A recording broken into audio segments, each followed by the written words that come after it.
কারোর সামনে কি একটু সামান্য ফাঁকা আছে? ফাঁকা তো দেখা যায় না, শীতের দিন চাপলে অসুবিধা নেই।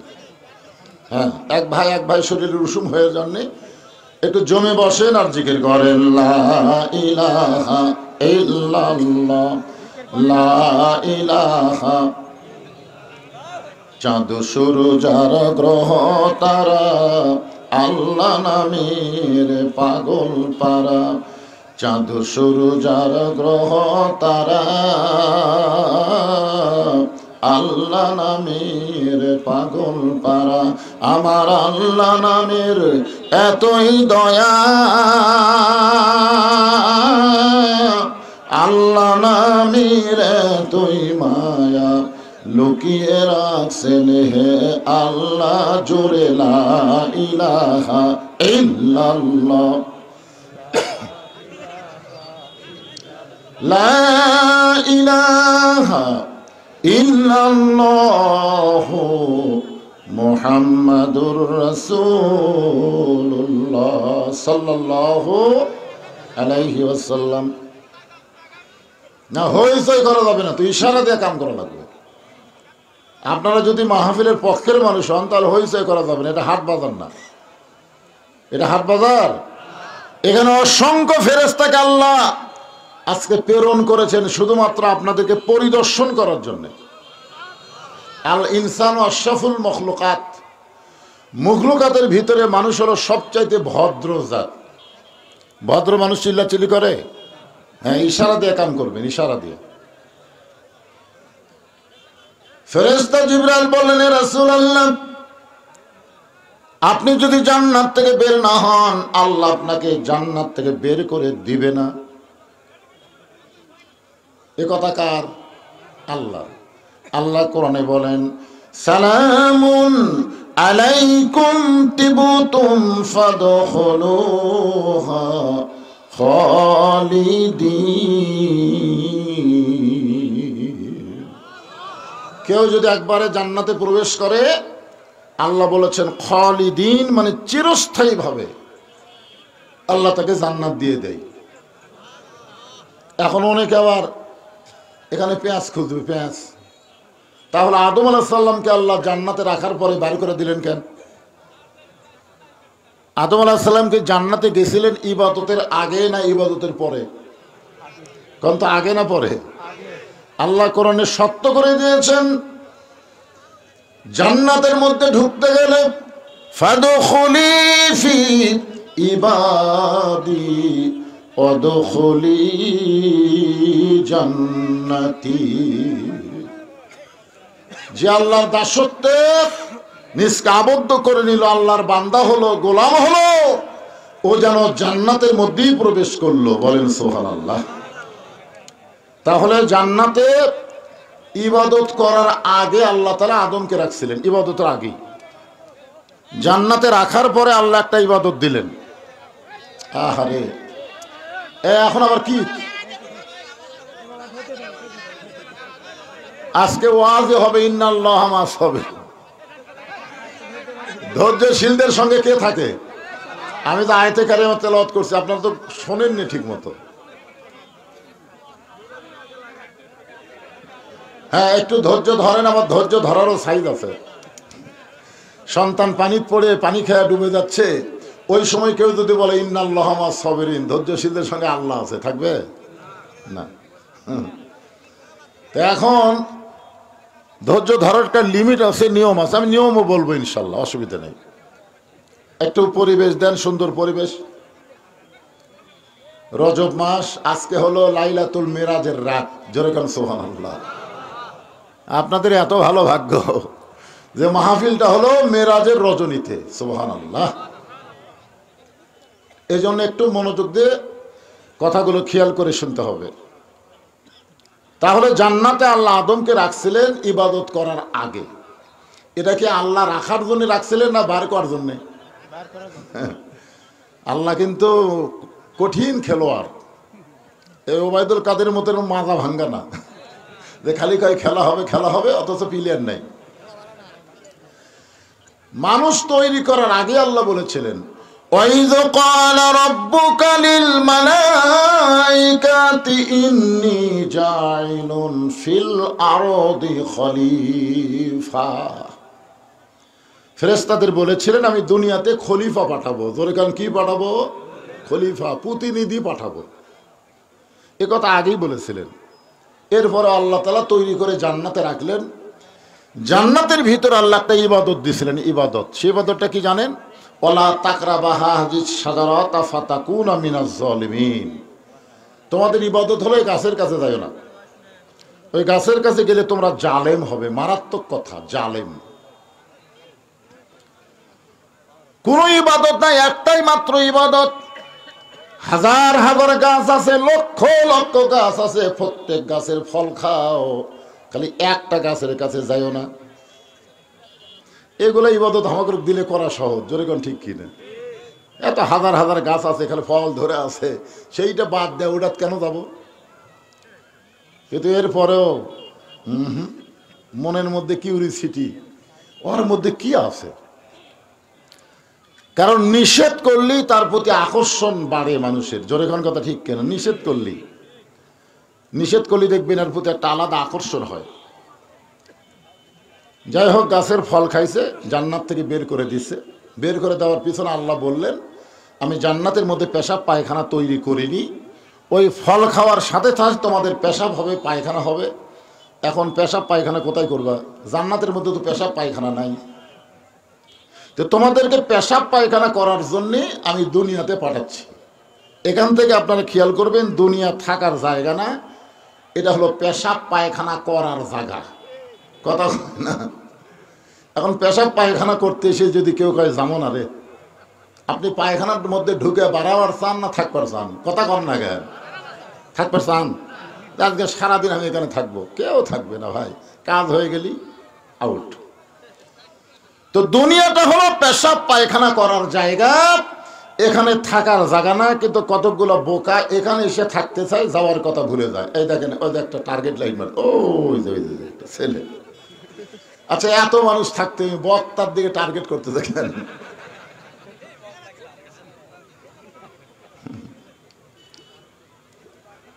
ওখানে কেউ না, ও টার্গেট মারে, আপনারা খেয়াল করেন না? ছোট্ট মানুষ।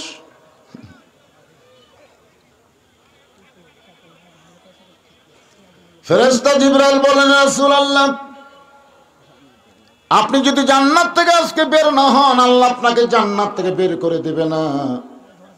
এই বছরটা হলো আপনার কষ্টের বছর। জোরে কোন, কি বছর? যে বছর রাসূল মেরাজ করেছিলেন, ওই বছরটা নবীর জীবনের সবচাইতে কষ্টের বছর। 1 নম্বর কষ্ট হলো চাচা আবু তালেব মারা গেছেন। আজকের বিজ্ঞাপনে একজন সহসভাপতির নাম হলো আবু তালেব। কি নাম? আচ্ছা, আবু তালেব কি মুসলমান না কাফের? কথা কয় না। মুসলমান না, নবীর চাচার কথা বলতেছি। নবীর চাচা কি মুসলমান না কাফের? তাহলে আবু তালেব মানুষ নাম রাখে, অথচ আবু লাহাব কেন রাখে না? আপনারা গোটা বাংলাদেশ খুঁজে দেখবেন, আবু লাহাব নামে একটা লোক নেই, কিন্তু আবু তালেব আছে। শিশুকালে মইরা গেছে মা, গর্ভে থাকতে মরছে পিতা, নবী চোখে দেখলেন না। কে করিবে লালন পালন, কে দিবে সান্ত্বনা? এই দুনিয়ার বড় এতিম নবী ছিলেন একজনা। আল্লাহর নবী বলেন, মায়ের পেটে থাকতে আমি এতিম ছিলাম, কিন্তু দুনিয়াতে আসার পরে আমি আর এতিম ছিলাম না। ভাগ্যগুণে এমন একটা চাচা পাইছিলাম, যেই চাচা আবু তালেব আমাকে এমন ভাবে লালন পালন করলো, দুনিয়াতে আমার বাবা নাই, এটা কোন সময়ের জন্য আমি বুঝতে পারিনি। সুবহানাল্লাহ। আপনারা ও এখানে মোটরসাইকেল এসছে। এ ভাই, এই মঞ্চের সাথে আর কি মোটরসাইকেল যারা রাখছেন গেটের কাছে, মোটরসাইকেল একটু টান দেন। কে রাখছেন? কি বুঝতেছেন? চাচা আবু তালেব দুনিয়া থেকে বিদায় নিলেন। এটা কেমন চাচা? বাবার দরদ দিয়ে যিনি নবীকে লালন পালন করেছেন, সুবহানাল্লাহ বলে। এই চাচা দুনিয়া থেকে বিদায় নেওয়ার কিছুদিন পরে আল্লাহ নবীর দরদের বিবি খাদিজা দুনিয়া থেকে বিদায় নিলেন। বউ মরলে খুশি তো, কি কন? বউ মরলে খুশি না বেদা? হায় হায়।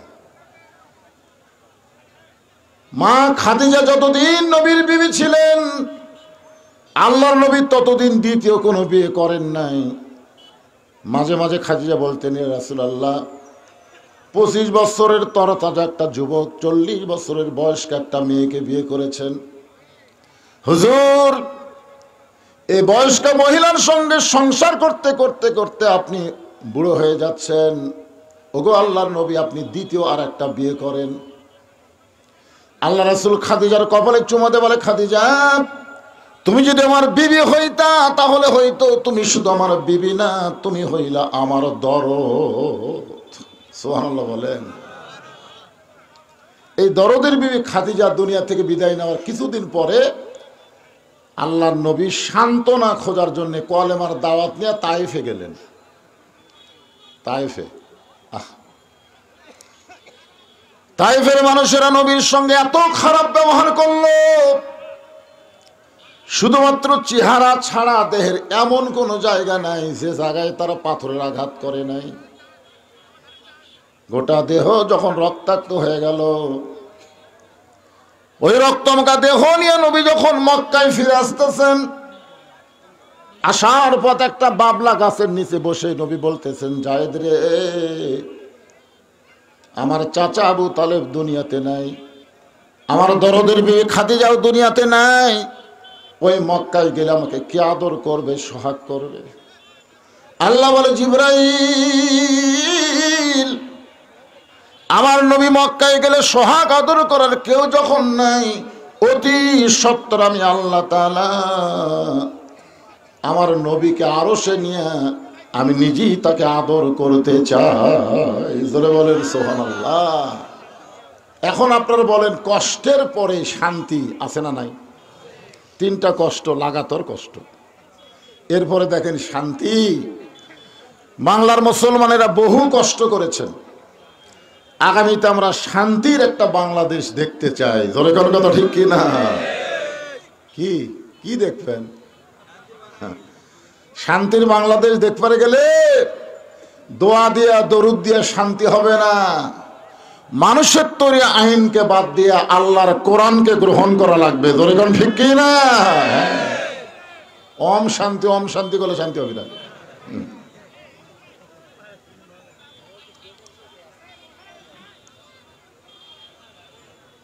আরশ থেকে আল্লাহ তাআলা আমার নবীকে আবার দুনিয়াতে প্রেরণ করছেন। সেই ঘটনা বলতে গিয়ে আমি জান্নাতের কথা বলতেছি। নবী জীবনে 3 বার রাগ করছেন। কয়বার? আসলে নবী তো রাগের নবী না। আমাদের নবীকে রাগের নবী? আমাদের নবী সম্পর্কে আল্লাহ বলেন, ওয়ামা আরসালনাকা ইল্লা রাহমাতাল লিল আলামিন। আপনাকে প্রেরণ করা হয়েছে গোটা বিশ্ববাসীর জন্য রহমত স্বরূপ। বলেন সুবহানাল্লাহ। সেই নবী 3 বার রাগ করছে। কয়বার? প্রথম রাগ করছে যখন আল্লাহর নবী বোরাকের পিঠে চড়তেছেন না। জিবরাইল বললেন, হুজুর এত সুন্দর বোরাক, এটাকে আপনার পছন্দ হয়নি? তো আল্লাহ রাসূল বলে, জিবরাইল তুমি না কইলা এই বোরাকের পিঠে চললে বোরাক আমাকে আল্লাহর আরশে নিয়ে যাবে? তো জিবরাইল বলে, হুজুর আপনি কি বিশ্বাস করেননি? বিশ্বাস করছি বলেই তো কাঁদতেছি। জিবরাইল কয়, বিশ্বাস করে কান্দার কারণ? ওগো আল্লাহর নবী, বিশ্বাস করার পর আপনি কেন কাঁদেন? নবী বলেন, জিবরাইল তুমি যদি নবী হইতা তাহলে তুমিও চিন্তা করতা, কারণ তুমি ফেরেশতা, তুমি নবী না। নবী হলে চিন্তা আছে। বলে কি চিন্তা? বলে আমার গুনাহগার উম্মতের জন্য আল্লাহ তাআলা 30,000 বছরের একটা পুল সিরাত, যে পুল সিরাতের নিচে 7টা জাহান্নামের আগুন দাউ দাউ করে জ্বলতেছে। সে পুল সিরাত কিরকম জানেন? পদ্মা ব্রিজের মতন, চুলের চাইতেও চিকন হবে, খুরের চাইতো ধার কেমনে হবে পার আমার উম্মত গুনাহগার। এমন করে একটা বোরাক যদি আল্লাহ পুলসিরাতের কিনারায় আমার উম্মতের জন্য বাজেট করত, আমি নবী খুশি হইয়া বোরাকের পিঠে চড়তাম। সুবহানাল্লাহ, কি নবী কি নেতা রে। এই জন্য তো আমরা দরুদে বললাম আল্লাহুম্মা সাল্লি আলা সাইয়্যিদিনা। খালি নবী না, আমাদের নবী হলেন আমাদের নেতা। আজকে বাংলাদেশে বহু মুসলমান নবীকে শুধু নবীর মধ্যে রাখতে চায়, নেতার মধ্যে নিয়ে আসতে চায় না। সাধারণ এক মানুষকে নেতা বানায়া তার পিছনে চামচা হয়ে ঘুর ঘুর করে ঘোরে, জোরে করে কথা ঠিক কিনা।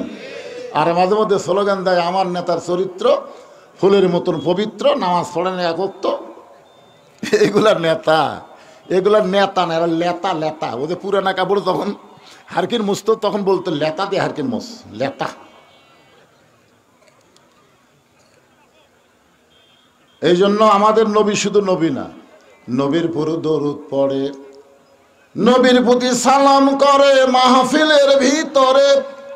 কিন্তু নবীর সমাজ গড়ার কাজে অনেকের দ্বন্দ্ব মনে বাজে। নবীকে আর সমাজেতে সাজে? নবী থাকবে মসজিদের ভিতরে, নবী থাকবে মাদ্রাসার ভিতরে। আজকে বাংলাদেশের কিছু কিছু নেতার মাথা পাগল হয়ে গেছে, আমাদেরকে আলেমদেরকে ধর্মের নামে ব্যবসায়ী বলতেছে। বাজানগোদের মাথা নষ্ট হয়ে গেছে, জোরে কোন কথা ঠিক কিনা। আমার নবীকে ওরা পাগল কইছে, আমার নবীরে জাদুকর কইছে, আমার নবীরে গণক কইছে, আমার নবীরে কবি কইছে। এত কথা যদি নবীকে বলে থাকে তাহলে আলেমদেরকেও ওই জাতীয় মানুষেরাই বলবে, জোরে কোন কথা ঠিক কিনা। নবীর প্রতি দরুদ পড়ে, নবীরে সালাম করে, কিন্তু নবীকে নেতা হিসাবে মানবার চায় না। অন্য কাউরে নেতা মানবেন? আল্লাহ কোরআনে বলেন লাকাদ কানা লাকুম ফি রাসূলিল্লাহি উসওয়াতুন হাসানাহ। সফলতা যদি অর্জন করতে চাও তাহলে বিশ্ব নবীকে তোমাদের আদর্শের নেতা হিসাবে গ্রহণ করে নাও। এখন একটা স্লোগান দেওয়া লাগবে। আমি যে বলবো আমার নেতা তোমার নেতা, সকলেই বলবেন বিশ্ব নবী মোস্তফা, বলতে পারবেন না? আমার নেতা তোমার নেতা হলো না। আপনারা এত ছোট গলায় স্লোগান দিলেন কেন? আমাদের নবী কি ছোট নবী নাকি? কত বড় নবী কিছুক্ষণ পরেই বুঝবার পারবেন ভাইরা। ফেরেশতা জিবরাইল বলেন রাসূলুল্লাহ, আমার মনে হয় এই চাওয়া আল্লাহ আপনার কবুল করবে না। কোন নবীর জন্য আল্লাহ বোরাক বানায় নাই, শুধুমাত্র আপনার জন্য তৈরি করেছে। আর আপনি সেই বোরাকের জন্য গুনাহগার উম্মতের বাজেট চাচ্ছেন। আমার মনে হয় এটা বেশি হয়ে গেল। এটা কি হলো? সর্বপ্রথম নবী রাগ করে বললেন জিবরাইল, তোমার আল্লাহকে বলো ঠেকা আমার না, ঠেকা হলো তোমার আল্লাহ। এটা কি জাতা রাগ?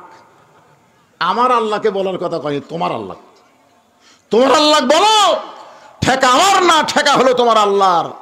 আমি কোনোদিনও আল্লাহর আরশে যাবার চাইনি, আমার ঠেকাও পড়েনি। আমি কোনোদিনও যাবার চাইনি, আমি কোনোদিন মনের মধ্যেও কল্পনা করিনি, মোনাজাতেও কইনি। তো আল্লাহ বোরাক পাঠাইছে আমার নিয়ে যাওয়ার জন্যে, আমি যাব না। যতক্ষণ পর্যন্ত আমার গুনাহগার উম্মতের জন্য এমন করে একটা বোরাক যদি বাজেট না হয়, আমি নবী বোরাকের পিঠে চড়বই না। কিতাবের মধ্যে আছে তিনবার নবী বললেন চড়বই না, চড়বই না, চড়বই না। সঙ্গে সঙ্গে আল্লাহ ডাকতে বলে জিবরাইল, আমার দোস্তকে বলো আমি লা ইলাহা ইল্লাল্লাহ বসে আছি ওই মুহাম্মদ রাসূলের আশায়। আজকে যানবাহন ফেরত দিলে আমি আল্লাহ বড় কষ্ট পাই। রে জিবরাইল, আমি আল্লাহ আমার নবীকে যেমন ভালোবাসি, আমার নবী তার চাইতে তার উম্মতকে বেশি ভালোবাসে। কি দয়ার নবী আমরা পাইছি ভাই। এমন করে একটা বোরাক তার উম্মতের জন্য আমি আল্লাহ বাজেট করে দিলাম। এটা হলো নবীর জীবনের প্রথম রাগ। 2 নম্বর রাগ হলো জান্নাতের ভিতরে। সুবহানাল্লাহ। জিবরাইল বলতেছে, হুজুর আপনি যদি জান্নাত থেকে বের না হন আল্লাহ বার করে দিবে না। নবী ডাকতে বলে, জিবরাইল আমি নবী আমার জন্য না, আমি নবী হলাম আমার উম্মতের জন্য। আমি নবী হলাম আমার উম্মতের জন্য। কার জন্যে? আচ্ছা নবী কি নবীর জন্য না আমাদের জন্য? কথা বলেন তো। একবার হযরত বেলাল আল্লাহ নবীকে বললেন, ইয়া রাসূলুল্লাহ মানুষ কবরে গেলে 3টা প্রশ্ন করবে। আমরা কবরে গেলে প্রশ্ন হবে কয়টা? 3টা। আপনি যখন কবরে যাবেন তখন কয় প্রশ্ন করবে? 3টা করবে। তো নবী বলতেছে, বেলাল তোমার কি মনে হয়? বেলাল বলতেছে, হুজুর আমার মনে হয় আপনার 2টা করবে। আমার নবীও এই প্রশ্ন আপনার করবে না, কারণ আপনি তো নবী। আল্লাহ রাসূল আফসোস করে বললেন, দেখো তোমাদের ভাগ্য কত ভালো, তোমাদের নবী আছে, আর আমার ভাগ্য কত খারাপ, আমার নবী নাই। নবী থাকলে কি হয়?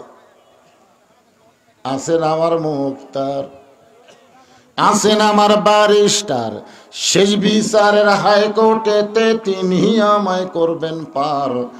আমরা পাপী রাসূল জাবিন্দার। আল্লাহ নবী বলেছেন আমার উম্মতেরা শুধু ঈমান নিয়ে কবরে আসবে। তাদের আমল নামায় যদি কোনো আমল নাও থাকে, শুধুমাত্র ঈমানের খাতিরে আমি রাসূল তার পক্ষে ওকালতি করে ব্যারিস্টারি করে তাকে সুপারিশ করে জান্নাতে পৌঁছায় দিব। তাহলে আমাদের নবী শুধু আমাদের নবী না, আমাদের উকিল। দরকার আমাদের কি? আমাদের উকিল, আমাদের ব্যারিস্টার। আল্লাহ যখন হাকিম হয়ে আমাদেরকে আসামি বানায় বিচার শুরু করবেন, ওই সময় নবী উকিল হয়ে ব্যারিস্টার হয়ে আমাদেরকে সুপারিশ করে জান্নাতে পৌঁছায় দিবেন। আল্লাহ নবী ছোট্ট করে একটা কথা বললেন, ছোট্ট করে, আপনারা বুঝা পারেন ভালো, না বুঝলে আরো ভালো। সে কথাটা হলো, আমি যদি কবরে না যাই তাহলে আমাকে কেমনে প্রশ্ন করবে? এখন তো অনেকেই বলে নবী কবরে আছে, অনেকেই বলে ইসলামের আলো জ্বলায়া দিয়া নবী ঘুমায়া আসেন সোনার মদিনায়।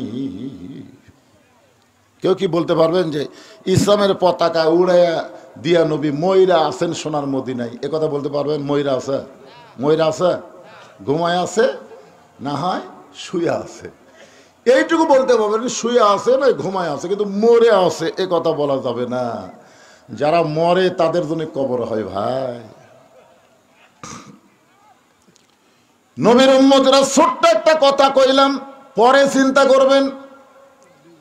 যেটা বলতেছিলাম, আল্লাহর নবী 5 ওয়াক্ত নামাজ নিয়ে আজকের রজনীতে ফিরে আসলেন আবার দুনিয়ায়। সর্বপ্রথম 5 ওয়াক্তের মধ্যে সূর্য উদয়ের আগে 2 রাকাত ফরজ নামাজ আমরা জামাতের সঙ্গে আদায় করি। এই নামাজটা হলো ফজরের নামাজ। জোরে বলেন কোন নামাজ? 5 ওয়াক্ত নামাজের মধ্যে সবচাইতে কঠিন, বিশেষ করে এই শীতের দিনে খুবই কঠিন, ঠিক না? আসসালাতু খায়রুম মিনান নাওম শোনার সাথে সাথে উপরের কম্বল মনে হয় আরো চাপে ধরে। ওই সময় একটা যুদ্ধ শুরু হয়। আর একটু পরেই যাই, ফজরে আজান দেওয়ার 8 ঘন্টা পরে জামাত হবে, আর একটু পরে যাই, এই মনে করে কেউ যদি একটু পরে করে চোখ বন্ধ করে, আল্লাহ কয় তোকে আর কবুল করা হবে না, তুই থাক। আপনারা মনে এরকম কি হয় নাকি যে 8 ঘন্টা পরে জামাত হবি, এত সকালে উঠে কি হবি, আর একটু পরে, একটু পরে করলেই শেষ, কোনো সুযোগ নাই। আর সালাতু খায়রুম মিনান নাওম শোনার সাথে সাথে কম্বলকে ফেলে দিয়ে তোষকরে লাঠি মাইরে অজু করেন, যা করেন পেশাব টেশাব যা আছে করে অজু করে যখন মসজিদ দিকে রওনা দিবেন, ফেরেশতা বলে আল্লাহ শীতের দিনে তোমার যুবক বান্দা ল্যাব তোষকের মহব্বত কলিজা থেকে বের করে ঠান্ডা পানিতে অজু করে তোমার ঘর মসজিদের দিকে যায়, এর ব্যাপারে রেজাল্ট কি আল্লাহ একটু বলেন। আল্লাহ বলে ফেরেশতারা সাক্ষী থাকো, এই যুবকের সামনে যদি আজকে বদরের যুদ্ধ হতো, এই যুবক সেই যুদ্ধের সৈনিক হয়ে যেত। ফজর নামাজ পড়া কি খুব সহজ মনে করছেন? আল্লাহর নবী হেরেমের ভিতরে একা একা ফজরের নামাজ আদায় করলেন। এখানে একটা লক্ষণীয় বিষয় খেয়াল করবেন, নামাজ যখন প্রথম নবী পাইছেন, এটা হলো নবুয়তের 10ম বৎসরে। নবুয়তের কত বছর? 10 বৎসরে নবী নামাজ পাইলেন। তো নামাজের ব্যাপারে কোরআন শরীফে যত আয়াত আছে, আপনারা কি পড়ছেন? নামাজের ব্যাপারে যত আয়াত আছে কমপক্ষে 82 বার আল্লাহ বলেছেন। কোরআনের প্রথমেই দেখেন আল্লাহ কিভাবে বলতেছেন, আল্লাযীনা ইউমিনুনা বিল গায়বি ওয়া ইউকিমুনাস সালাহ। নামাজ কি করো? কায়েম করো। কোরআন হাদিসের কোন জায়গাতে আপনার মধ্যে খুঁজে পাচ্ছেন যে আল্লাহ বলেছে ইকরাউস সালাত, নামাজ পড়ো? এ কথা আল্লাহ কইছে? নাই। আমরা যেটা করতেছি সেটা হলো নামাজ পড়া, যেটা আল্লাহও কয়নি নবীও কয়নি, সেই কাম করতেছি আমরা। আল্লাহ কয় নামাজের জোরে ফায়েশা কাজ যাবে দূরে, পাক কোরআনে রয়েছে ঘোষণা। এখন আকাম কুকাম নামাজ রোজা একসাথে বান্ধিয়া বোঝা, জাহান্নামে দিয়া সরওয়ানা। আজও কেন বাংলার জমিনে নামাজ কায়েম হইল না? একটু মনোযোগ দিয়ে শুনবেন। নবী আমার একা একা ফজর নামাজ আদায় করে যখন বের হচ্ছেন, হেরেম শরীফ থেকে যখন বের হচ্ছেন, সর্বপ্রথম যার সঙ্গে দেখা তার নাম হলো আবু জেহেল। আবু জেহেল কিন্তু আসলে ওর নাম না, অরিজিনাল নাম কি? হ্যাঁ, আমরা যে মাযহাব অনুসরণ করি, আমি বহু লোককে বলেছি, শতকরা 100 জনের মধ্যে 95 জনই উত্তর দিবার পারেনি। আমি বললাম আমাদের ইমামের নাম কি? আবু হানিফা। আবু হানিফা, ওনার নাম হলো নোমান ইবনে সাবেত। ওনার অরিজিনাল নাম হলো নোমান ইবনে সাবেত। সাবেতের সন্তান নাম হলো নোমান, অথচ আমরা কেউ জানি না। আবু জেহেলের অরিজিনাল নাম কি জানেন? উমর ইবনুল হিসাম। নবী সবসময় 2 উমরকে নিয়ে দোয়া করতো, আল্লাহ এই 2টা উমর যদি ভালো হয়ে যায়, দাওয়াতের ব্যাপারে আমার কোনো সমস্যা নাই। একটা হলো নেতা, একটা হলো ক্যাডার। একটা কি? নেতা। আবু জেহেল হচ্ছে নেতা, আর উমর ইবনুল খাত্তাব হচ্ছে ক্যাডার। আজকে বাংলাদেশের নেতার ক্যাডারগুলো যদি ভালো হয়ে যায়, আমাদের মতন আলেমদের আর ওয়াজ করা লাগবে না, বিনা ওয়াজে বাংলাদেশে আমল হবে। জোরে কোন কথা ঠিক কি না? 13 বছর নবী ওয়াজ করছেন, কাম হয়নি। আমি আমার জীবনে 42 বছর হয়ে কাম করতেছি, হচ্ছে না। 50 বছর কোরআনে তাফসির করে জেলখানা। জোরে কোন কথা ঠিক কি না? রেজাল্ট হচ্ছে জেলখানা, মরে না, হাসপাতাল দিয়ে যে মারে হেলে দাও, এই তো রেজাল্ট। আল্লাহর বান্দার একটু মনোযোগ দিবেন। রজবের রাতে, লাইলাতুল মিরাজের রাতে আপনাদেরকে যে কথাটা বলতে, সর্বপ্রথম যার সঙ্গে দেখা হলো তার নাম আমরা যেটা চিনি সেটাই বলতেছি, আবু জেহেল। নাম কি? এটাই আমরা তো জানি। আবু জেহেল নবীর চেহারার দিকে তাকায় থাকেন, নবীর চেহারা থেকে নজর ফিরাবার পারে না, শুধু তাকায় আছে, তাকায় আছে। 400 গ্রহ তারা, তারি নূরের ইশারা, নলে যে অন্ধকারে ডুবিত এই ধরনী। সবাই বলেন নবী মোর পরশমণি, নবী মোর সোনার খনি, নবী নাম ভাবে যেজন সেই তো দোজাহানের ধনী।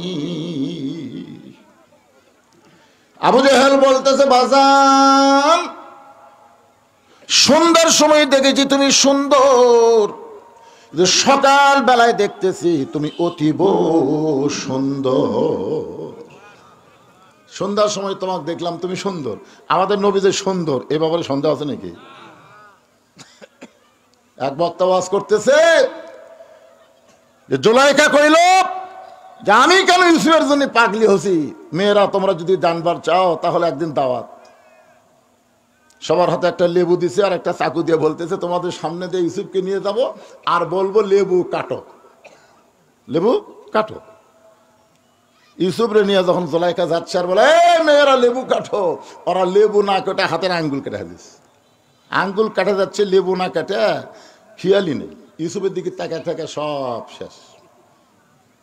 কিন্তু লাইলাতুল মেরাজে বর্তমানে যেখানে ফিলিস্তিনদেরকে হত্যা করা হচ্ছে, ওই বাইতুল মুকাদ্দাস আল্লাহ কোরআনে বলেছেন সুবহানাল্লাযী আসরা বিআবদিহি লাইলাম মিনাল মাসজিদিল হারাম ইলাল মাসজিদিল আকসা। মসজিদ আকসাকে আমরা বাইতুল মুকাদ্দাস বলি। নবী আমার সমস্ত নবী রাসূলের ইমামতি করছে, সুবহানাল্লাহ। জিবরাইল বললেন, হুজুর আপনি যে ইমামতি করলেন, আপনার পিছনে যারা নামাজ পড়লো তাদেরকে আপনি চেনেন? রাসূল বলে, জিবরাইল আমি তো চিনি না। বলে, আপনি কি তাদের দেখবার চান? কয়, দেখবার তো মন চাই।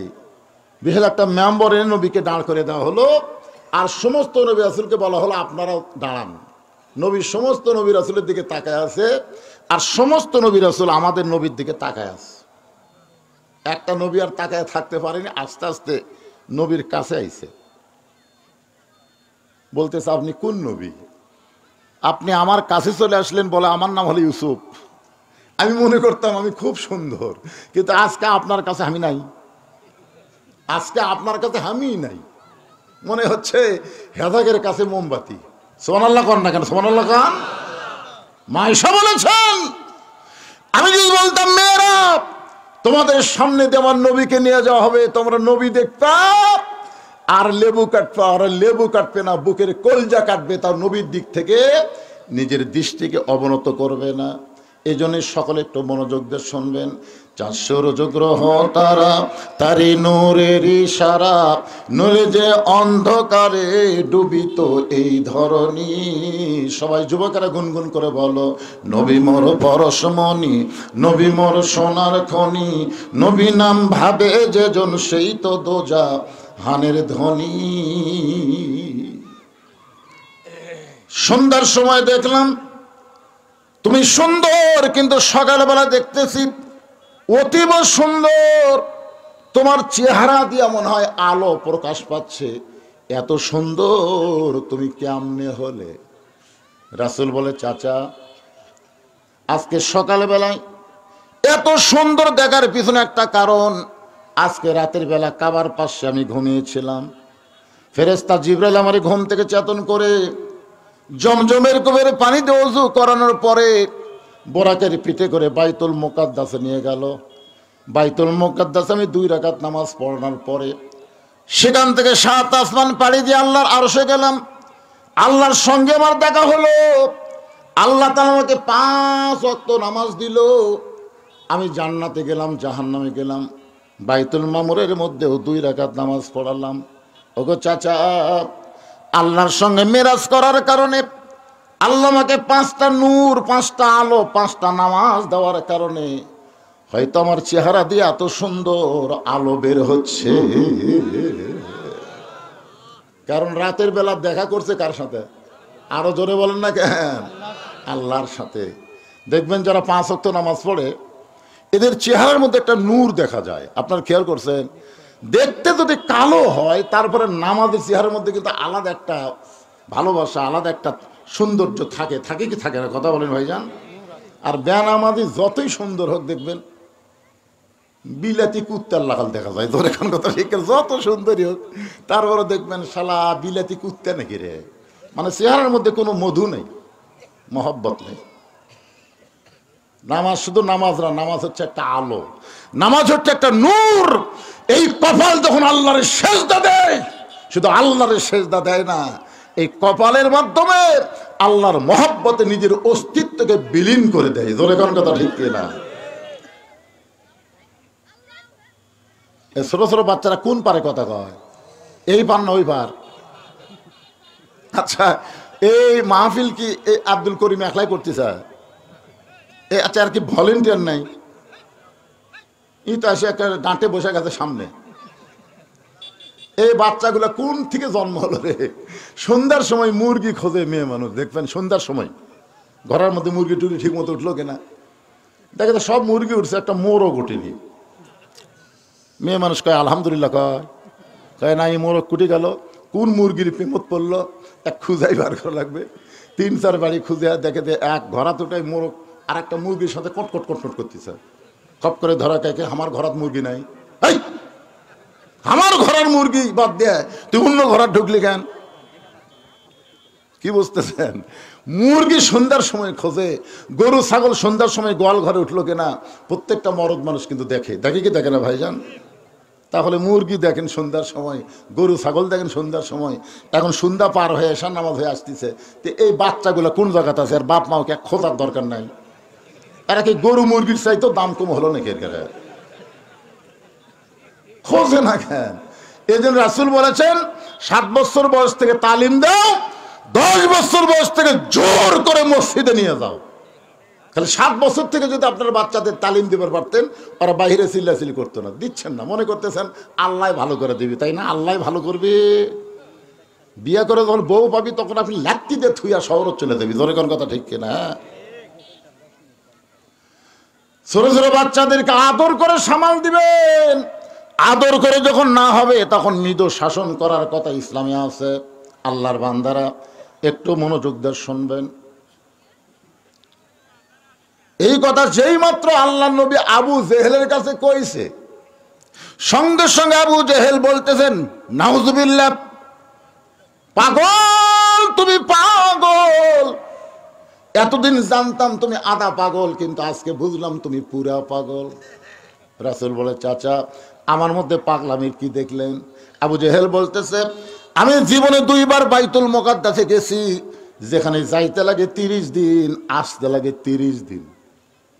যাইতে কয়দিন আর আসতে? আর তুমি কই আজকে রাত্রেবেলায় বাইতুল মুকাদ্দাসে নামাজ পড়াছা? সেখান থেকে 7 আসমান পাড়ি দিয়ে আল্লাহর কাছে গেলে আল্লাহ তোমাকে 5 ওয়াক্ত নামাজ দিল। সে নামাজ রাতারাতি ফেরত এসে সকালবেলায় গাঁজা খড়ি গল্প তুমি হক শুনেলে। আসলেই তুমি একটা পাগল। এই কথা বলে আবু জেহেল যখন দৌড় মারতেছে, রাসূল চিল্লায় বলে চাচা 1000 বার আমাকে পাগল বলেন, কিন্তু আপনি দৌড়ান কেন? আবু জেহেল বলতেছে অনেক চেষ্টা করলাম, আমার এলাকা থেকে তোকে বের করার ইস্যু পাচ্ছিলাম না। কারণ কিছুদিন হলো আমি খেয়াল করে দেখতেছি আমার বাড়ির দিকে সবাই থুতু দেয় আর তোর বাড়ির দিকে সবাই সালাম দেয়। আমি কিছুদিন হলে মানুষজনকে দেখতেছি এই রাস্তাতে যাওয়ার সময় আমার বাড়ির থুতু দেয় আর তোর বাড়ির সালাম দেয়। কি মনে করতেছেন? আমার কাছে তোর বাড়ি, আপনার যারা হজ করছেন তারা দেখেননি আবু জেহেলের বাড়ি আর নবীর বাড়ি কিন্তু একসাথে লাগানো। বর্তমানে আবু জেহেলের বাড়ি হচ্ছে বিশাল পায়খানা, আর আল্লাহ নবীর বাড়ি হচ্ছে কি লাইব্রেরি।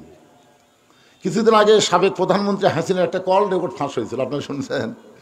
বলতেছে আমাকে কেন্দ্র অফিসের খবর কি? তখন বলতেছে পেশাব পায়খানা। মানুষজন তো কেউ যায় না, কেউ যদি যায় পেশাব করবার যায়, পায়খানা করবার যায়। কি বুঝতেছেন? নমুনা কিছুটা বোঝা যাচ্ছে না? বুঝতে পারতেছেন না আপনারা? হ্যাঁ, আবু জেহেল ইস্যু খুঁজতেছিল, আমার বাড়ির দিকে থুতু দেয়, তোমার বাড়ির দিকে সালাম দেয়। এত ভালো মানুষ, আমার বাড়ির কাছে আমি থাকতে দেব না, তাড়ায় দিব, কিন্তু ইস্যু পাচ্ছিলাম না। আজকে যখন পাইছি এক দৌড়ে হযরত আবু বকরের বাড়ির দরজায়, সকালবেলা আবু বকরের দরজায় গিয়ে ডাক দিছে, আবু বকর, আবু বকর তুমি বাড়িতে আছো কিনা? হযরত আবু বকর চমকে গেছে। এত বড় নেতা এই সকালবেলায় আমার বাড়ির দরজায়, মনে হয় নেতা ভোটার না আছে। দেখবেন বড় বড় নেতারা সাধারণ মানুষের দরজার যখন আসবে তখন বুঝবেন কে 5 বছর শেষ হয়ে গেছে।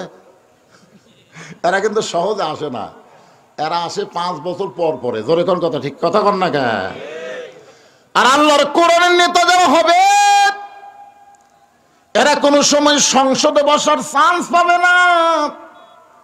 দিনের বেলা রাতের বেলা ঘুরে ঘুরে মানুষের দুঃখ কষ্ট তারা দেখবে। তাদের সামনে আল্লাহর কোরআন এসে বলবে, ইয়া আইয়ুহাল্লাযীনা আমানুত্তাকুল্লাহা হাক্কা তুকাতিহি ওয়া লা তামুতুন্না ইল্লা ওয়া আনতুম মুসলিমুন। কি বড় নেতা হইছো?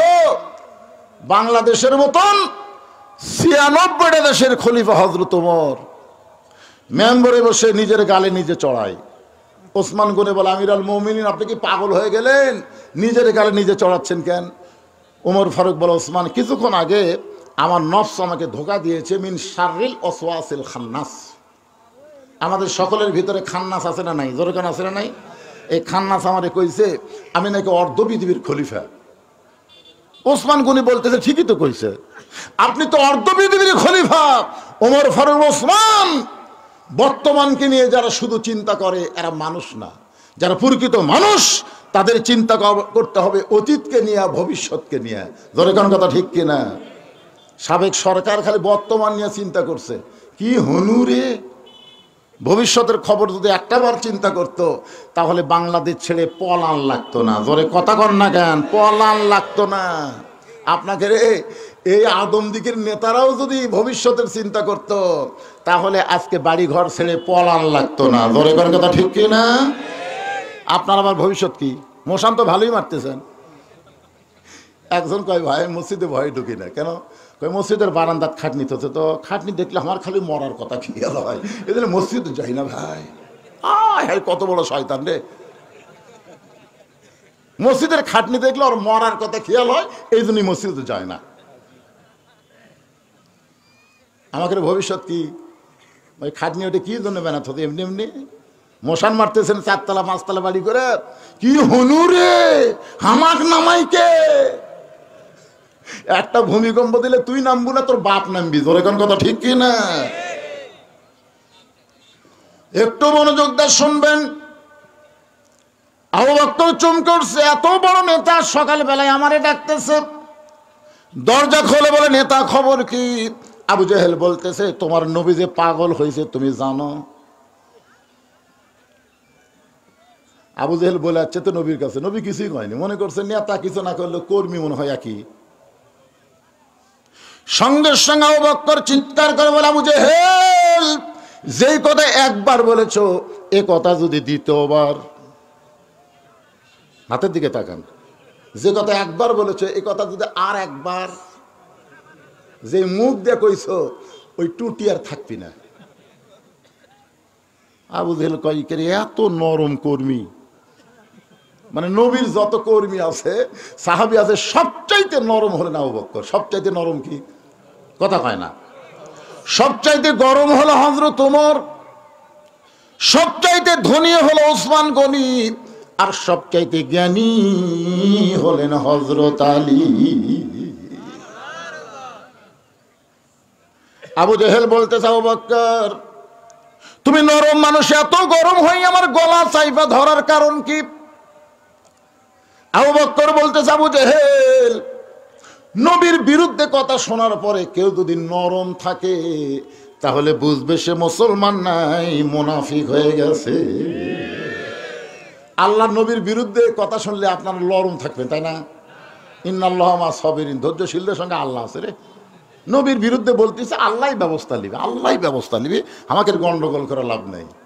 নবীর বিরুদ্ধে কথা বলে এইটাকে যদি কেউ যদি মনে করেন যে আল্লাহ সবকিছু করবে, আল্লাহ যেরকম ফিলিস্তিনের মুসলমানকে আল্লাহ রক্ষা করবে, ভাই আমাদের করার কি দরকার?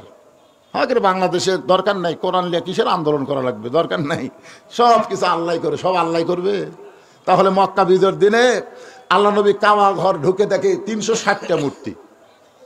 ওমর ফারুক বলেন, ইয়া রাসূলুল্লাহ, কাবা আল্লাহর ঘর, সেই ঘরের মধ্যে মূর্তি কেমনে ঢুকলো? আল্লাহ নবী বলেন, ওমর, শুধুমাত্র একটা ছাড়া আর কোনোটাকে আল্লাহ হেফাজত করবে না, শুধুমাত্র একটা। জোরে বলেন, কয়টা? সে একটার নাম কি? আল্লাহর কোরআন।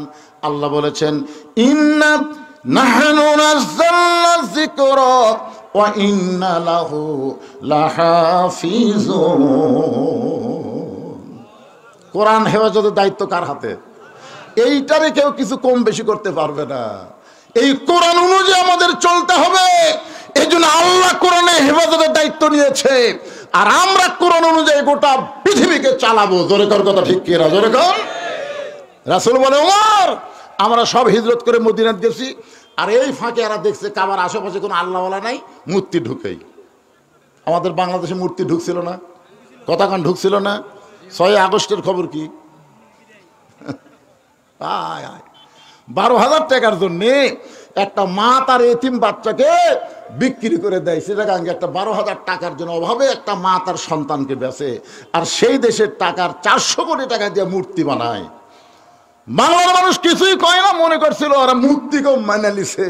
কিন্তু 6 আগস্ট একটা মূর্তিও নাই, যেটা ভাঙ্গে না গলার দড়ি লাগে ভাঙ্গিছে। ধরে কথা কর না কেন ভাই? বুলডেজার দিয়ে ভাঙ্গিছে। ভাঙবুরে কে রে পাগলা, তা জানিস না বাংলাদেশের মুসলমান তুই না, সুযোগ পাইলে এরা যে ইব্রাহিমের যোগ্য সন্তান এটা মাঠে ময়দানে দেখায় দিবে। জোরে কোন কথা ঠিক না? মিল্লাতাম আবিকুম ইব্রাহিম হুয়া সাম্মাকুমুল মুসলিমিন।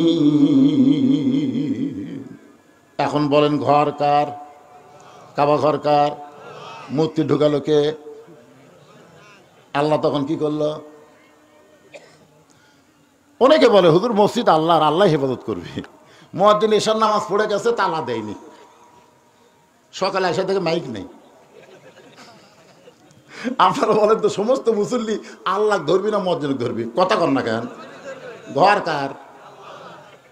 তো মুয়াজ্জিন ধরবেন কে? হ্যাঁ, মুয়াজ্জিন কি দেয়নি?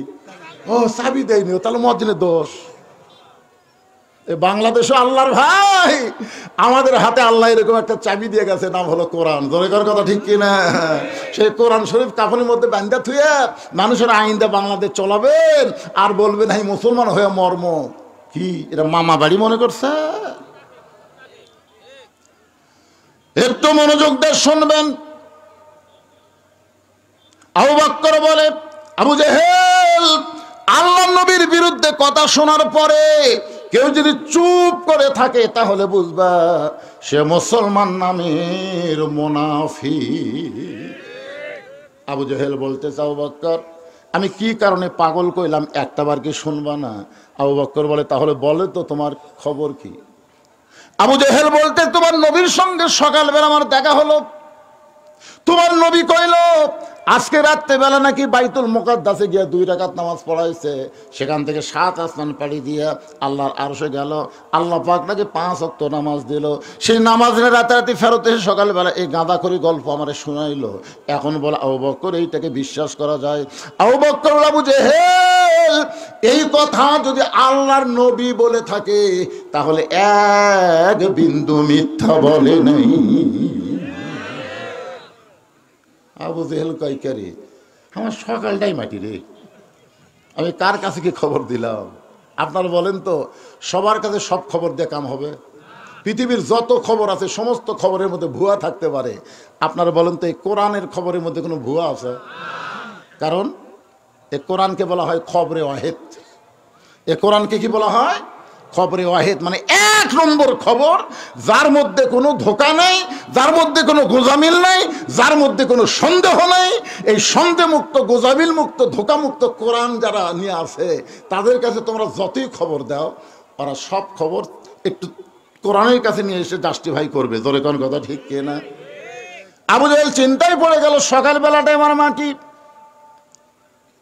আবু বকর এক দৌড়ে আল্লাহ নবীর কাছে, নবী কাবার হেলান দিয়ে কাঁদতেছে, রুমালটা চোখের পানি মুছে দিয়ে বলে, রাসূলুল্লাহ আজকের খুশির দিনে আপনি কেন কাঁদতেছেন? আজকে রাত্রেবেলা নাকি আপনি বাইতুল মুকাদ্দাসে নামাজ পড়াছেন, আজকে রাত্রেবেলা আল্লাহর 7 আসমান পাড়ি দিয়ে আল্লাহর আরশে গেলেন, আল্লাহ পাকের সঙ্গে আপনার নাকি দেখা হলো, আল্লাহ পাক আপনাকে 5 ওয়াক্ত নামাজ দিল, আবার রাতারাতি ফেরত এসেছে। নবী কান্দে, আবু বকর এই খবর তোমাকে কে দিল বাবা? এই খবর তোমাকে কে দিল? বলে সকালবেলায় আবু জেহেল আমারে দিল। রাসূল বলে, আবু বকর তোমার কি বিশ্বাস হয়? আবু বকর নবীর চোখের পানি মুছে দিয়ে কপালে চুমা দেয়, বলে নবী গো, সাদ্দাকটা এক বিন্দু মিথ্যা নয়। সঙ্গে সঙ্গে নবী মুসকে হাসি দিয়ে দাঁড়িয়ে গেলেন। এক টানা আবু বকরকে বুকের মধ্যে নিয়ে কবরে চুমা দেবে, আবু বকর আবু জেহেল আমাকে পাগল বলে যাওয়ার পর থেকে আমার চোখ দিয়ে পানি পড়তেছিল, কিন্তু তুমি যখন সাদ্দাকটা বলেছো আর আমার কোনো কষ্ট নাই। আল্লাহ বলে, হাবিব যে আবু বকর সাদ্দাকটা বলে আপনার কষ্ট দূর করে দিল, সে আবু বকরকে আপনি কি দিবেন? রাসূল বলে, আল্লাহ আমার তো দেওয়ার মতন কিছুই নাই, আমি কি দিব আল্লাহ, আমার দেওয়ার কিছুই নাই। আল্লাহ বলে, হাবিব রে, আপনার চোখের পানি মুছে দিয়া মুখে হাসি ফুটানোর জন্যে আমি আল্লাহ তাআলা তাকে সিদ্দিক ডিগ্রি দিয়া দিলাম। ইয়া আইয়ুহাল্লাযীনা আমানুত্তাকুল্লাহা ওয়া কুনু মা'আস সাদিকিন। কি বুঝলেন মুমিনেরা, ইমানদাররা শোনো, আল্লাহর ভয় যদি তোমাদের কলিজার মধ্যে রাখতে চাও, ওয়াকুনু মা'আস সাদিকিন, তাহলে সত্যবাদী সিদ্দিকের সাথে হও। এখন আপনারা বলেন তো, আবু জেহেলের সাথে হবেন না আবু বকরের সাথে হবেন? বুঝে শোনা কন কিন্তু। আবু জেহেল, আবু জেহেল নামের আগে আবু, তারপরে জেহেল, নামের আগে আবু, তারপরে বকর। একটা বকরের বাপ, একটা মূর্খের বাপ। আপনারা এখন কার সাথে হবেন, আবু জেহেল না আবু বকর? কারা কারা আবু বকরের সাথে হবেন? দুই হাত তুলে আমার আল্লাহকে দেখান। লিল্লাহি তাকবীর, হাত নামান। আর কারা কারা আবু জেহেলের সাথে হবেন? আবু জেহেলের এক একটা হাত ওঠেনি। মাশাআল্লাহ। আবু জেহেলের বাড়ির কাছে কিন্তু কাবা, এক ওয়াক্ত নামাজ পড়েনি। আপনাদের মসজিদের পাশেও কিন্তু বাড়ি আছে, আছে না নাই? এদের কেন আছে না নাই? মসজিদ থেকে আকামত শোনা যায়, তাও আসে না। আপনার বলেন তো, মসজিদের কাছে বাড়ি, নামাজ পড়ে না, ওই কার দল? আর আবু বকরের দল হলে সে তো বাড়িতে থাকতে পারবে না। আজকে ওয়াজের পরে দেখা যাবে যে আপনাদের মসজিদে মুসল্লি বাড়লো না আবু জেহেলের দল বাড়লো। একটু মনোযোগ দিয়ে শুনবেন। চারিদিক থেকে সাহাবীরা আসা শুরু করলেন। সবাই এসে নবীকে বললেন, ইয়া রাসূলুল্লাহ, আজকে রাত্রিবেলায় নাকি আল্লাহর কাছে গেছিলেন। সুবহানাল্লাহ বলেন। ওগো আল্লাহর নবী, আল্লাহ পাক আপনাকে 5 ওয়াক্ত নামাজ দিল, আপনার কাছে আমরা শুনতে চাই 5 ওয়াক্ত নামাজ সম্পর্কে। রাসূল বলেন, সাহাবীরা তোমরা বসো। সমস্ত সাহাবীরা যখন হেরেমের মধ্যে বসে গেলেন, এমন সময় আল্লাহ নবী 5 ওয়াক্ত নামাজ সম্পর্কে আলোচনা করবেন। কয় ওয়াক্ত? জোরে কোন? 5 ওয়াক্ত। এক সাহাবী দাঁড়িয়ে বললেন, হুজুর কিছু বেয়াদবি নেবেন না, আমরা এতদিন জানি আল্লাহু আকবার, আল্লাহ হলেন সবচাইতে বড়। আল্লাহর চাইতে বড় কিছু কোন? আল্লাহর চাইতে বড় কিছু? তাহলে আপনার সাথে যে আল্লাহর মেরাজ হলো, ওই জায়গাটা কত বড়? মানে যে জায়গায় আল্লাহর সাথে আপনার দেখা হলো, সাক্ষাৎ হলো, এই জায়গাটা কত বড়, যেটি আল্লাহ আঁটলো, আপনিও আঁটলেন। আমরা এতদিন জানতাম আল্লাহর চাইতে বড় কিছু নাই, কিন্তু আজকে বুঝতেছি আল্লাহ যে জায়গায় বসে আছে, মানিস তাও আল্লাহ আরশ, আল্লাহ আরশে অধিষ্ঠিত আছেন, সে আরশ বড় না আল্লাহ বড়? আপনাদের কি ধারণা কোনটা বড়? হ্যাঁ, আমি যে সিয়ারত বসে আছি, এখন যদি আপনারা কোন হুজুরই বড়, তাহলে আঁটলাম কিভাবে? এখন যদি মনে করেন হুজুর দিয়ে খেয়াল করে সিয়ার বড়, কেমনে কইবার? কিন্তু যেটা ঠিক সেটা বলা লাগবে তো। এখন আপনার বলেন সোফা বড় না আমি বড়?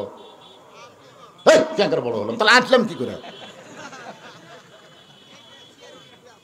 না সেটা না, এরই মধ্যে আমি যে বসে থাকি আপনাদের সাথে ওয়াজ করতেছি, আপনার যদি বলেন হুজুর আমাকে এত বড় রে, কিন্তু হুজুর যদি বসলো সে জায়গা কত বড়, হুজুর থেকে একটু বড় না হলে কি আঁটে?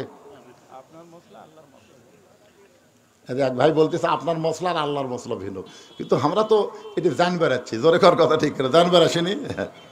এখানে মশলা না, আমরা বিশ্বাস করি আল্লাহর চাইতে বড় কিছু, কিন্তু আল্লাহ তো কোনো একটা জাগাত আছে না, এটা বিশ্বাস করেন না?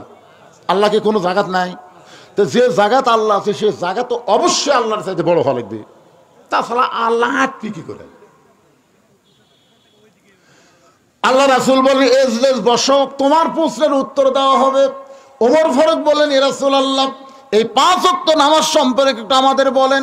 রাসূল বলেন ফজরের ফরজ হলো 2 রাকাত, সূর্য উদয়ের আগে পড়া লাগবে। ওই ফজরের ফরজের সালাম ফিরানোর পরে আর কোনো সুন্নত নফল নাই। ফজর নামাজের সালাম ফিরানোর পরে সূর্য উদয় হওয়ার আগে আর কোনো সুন্নত নফল। সূর্য যখন পশ্চিম দিকে হেলে যাবে এমন সময় 4 রাকাত নামাজ জামাতের সঙ্গে আদায় করা লাগবে। ওই নামাজটা হলো জোহরের নামাজ। সূর্যের পাওয়ার যখন কমে যাবে এমন সময় 4 রাকাত নামাজ জামাত আদায় করা লাগবে। ওই নামাজটা হলো আসরের নামাজ। সূর্য অস্ত যাবে, অল্প সময়ের মধ্যে গল্প শেষ করা লাগবে। 3 রাকাত নামাজ, ওই নামাজটা হলো মাগরিবের নামাজ। রাতটা যখন গাঢ় হবে অন্তত অন্ধকারের মধ্যে নিজের অঙ্গ প্রত্যঙ্গ নিজেও ঠিক মতো দেখতে পাবেন না, এমন সময় যে নামাজটা হবে 4 রাকাত ফরজ জামাতের সঙ্গে, ওই নামাজটাই হলো এশার নামাজ। তাহলে সর্বসাকল্যে কয় ওয়াক্ত? এক বক্তা ওয়াজ করতে বলতেছে আল্লাহর সাথে মোবাইলে যদি যোগাযোগ করবার চান তাহলে আমার কাছে নম্বর আছে। প্রত্যেকটা শ্রোতা কয় কে রে, আল্লাহর সাথে মোবাইলে যোগাযোগ করলে বক্তার কাছে নম্বর আছে? বক্তা অন্য লাইনে ওয়াজ করে আর নম্বর কয় না। শেষে হুজুর কি ফাজলাম ওয়াজ করছেন, আল্লাহর সাথে যোগাযোগ করার নম্বর আছে? কয় আছে তো, 24434। হুজুর 24434 মানে ফজরের 2 রাকাত, জোহরের 4, আসরের 4, মাগরিবের 3, এশার 4। এই 5 ওয়াক্ত নামাজ পড়ো। আসসালাতু মিরাজুল মুমিনিন, মুমিনদের জন্য নামাজ হচ্ছে মেরাজ। নামাজের মাধ্যমেই মুমিনরা আল্লাহর সঙ্গে যোগাযোগ রাখতে পারবে। জোরে করে সুবহানাল্লাহ। খুব খেয়াল করবেন, ওমর ফারুক বলতেছে রাসূলুল্লাহ হুজুর আপনি যদি বলেন তাহলে আমি প্রশ্ন করতে পারি, যদি আপনি বলার সুযোগ দেন, তৌফিক দেন। রাসূল বলে ওমর কি প্রশ্ন করবা? বলে ফজরের ফরজ 2 রাকাত জোর, জোহরের ফরজ 4 রাকাত জোর, আসরের ফরজ 4 রাকাত জোর, এশার ফরজ 4 রাকাত জোর, কিন্তু মাগরিবের ফরজ 3 রাকাত বেজোর হওয়ার পিছনে কারণ কি? কারণ 5 ওয়াক্ত নামাজে সবই জোর হলে ভালো হয়, সবই জোর, কিন্তু এই মাগরিব 3 রাকাত হলো কেন? প্রশ্ন। এখনো তো নামাজ শুরু হয়নি, বুঝলেন? কেবল প্রশ্ন হচ্ছে। নামাজ সম্পর্কে ওয়াজ করবে রাসূল, আর সাহাবীদের মধ্যে এরকম একটু কথা হচ্ছে আর কি। আল্লাহ রাসূল বলেন সাহাবীরা রে শোনো, এই মাগরিবের 3 রাকাত নামাজ যখন আল্লাহ আমাকে লাইলাতুল মিরাজে দিচ্ছেন, তখন আমি আল্লাহকে প্রশ্ন করেছিলাম, আল্লাহ কোন সাহাবী কেউ যদি আমাকে প্রশ্ন করে যে ফজর 2 রাকাত হলেও জোর, জোহর 4 রাকাত জোর, আসর 4 রাকাত জোর, এশা 4 রাকাত জোর, কিন্তু মাগরিব কেন বেজোর, তাহলে আমি কি উত্তর দিব?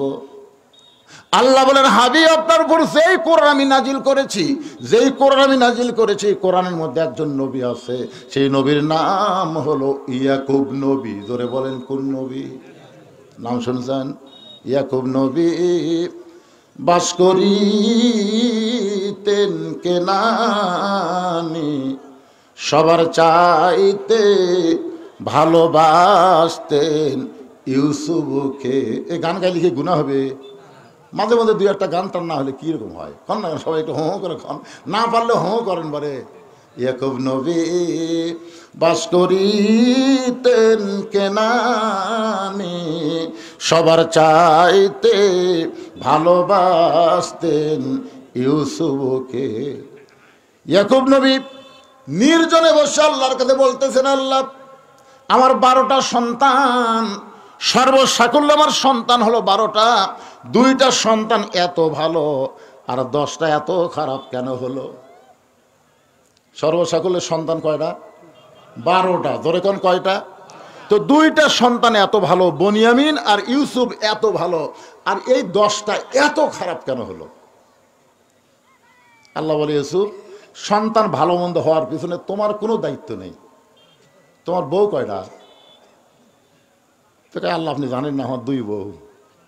আল্লাহ কয় তোমার যে বউ ভালো সে বউয়ের পেট থেকে যে দুটো সন্তান হচ্ছে এই দুই সন্তান ভালো, আর তোমার যে বউ খারাপ ওর পেটের থেকে যে 10টা মাল বাড়াচ্ছে এরা হলো।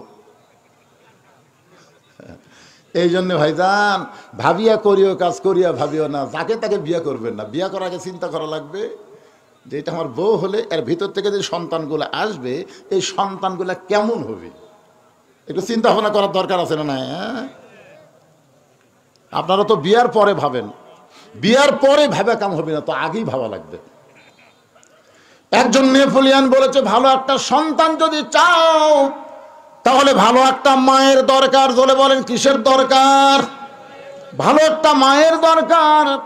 ইয়াকুব নবী 2টা বিয়ে করেছিলেন, একটা বউ ভালো বলে তার পেট থেকে 2টা সন্তান জন্ম নিয়েছে। সন্তান 2টা ভালো, একটা নাম হলো বনিয়ামিন, একটা নাম হলো ইউসুফ। আর 10টা সন্তান অন্য বইয়ের পেট থেকে হয়েছে, সন্তান 10টা খারাপ। আমার মায়েরা যারা পর্দার অন্তর আছেন, অনেকক্ষণ হলে আপনার চিন্তা করতেছেন হুজুরকে আমরা শুনতেছি, কিন্তু হুজুর তো পর্দার কোনো কথা বলতেছে না। আল্লাহ কোরআনে বলেন অকরনা ফি বুয়ুতিকুন্না ওয়ালা তাবাররাজনা তাবাররুজাল জাহিলিয়াতিল উলা। আমি পর্দার ওয়াজ যত করি কাম নাই, কোনো লাভ হবে না। পর্দা ওয়াজ করলে মেয়েরা পর্দা নিশে হবে না, পর্দাকে আইন হিসাবে সমাজে চালু করতে হবে। ধরে কোন কথা ঠিক কিনা?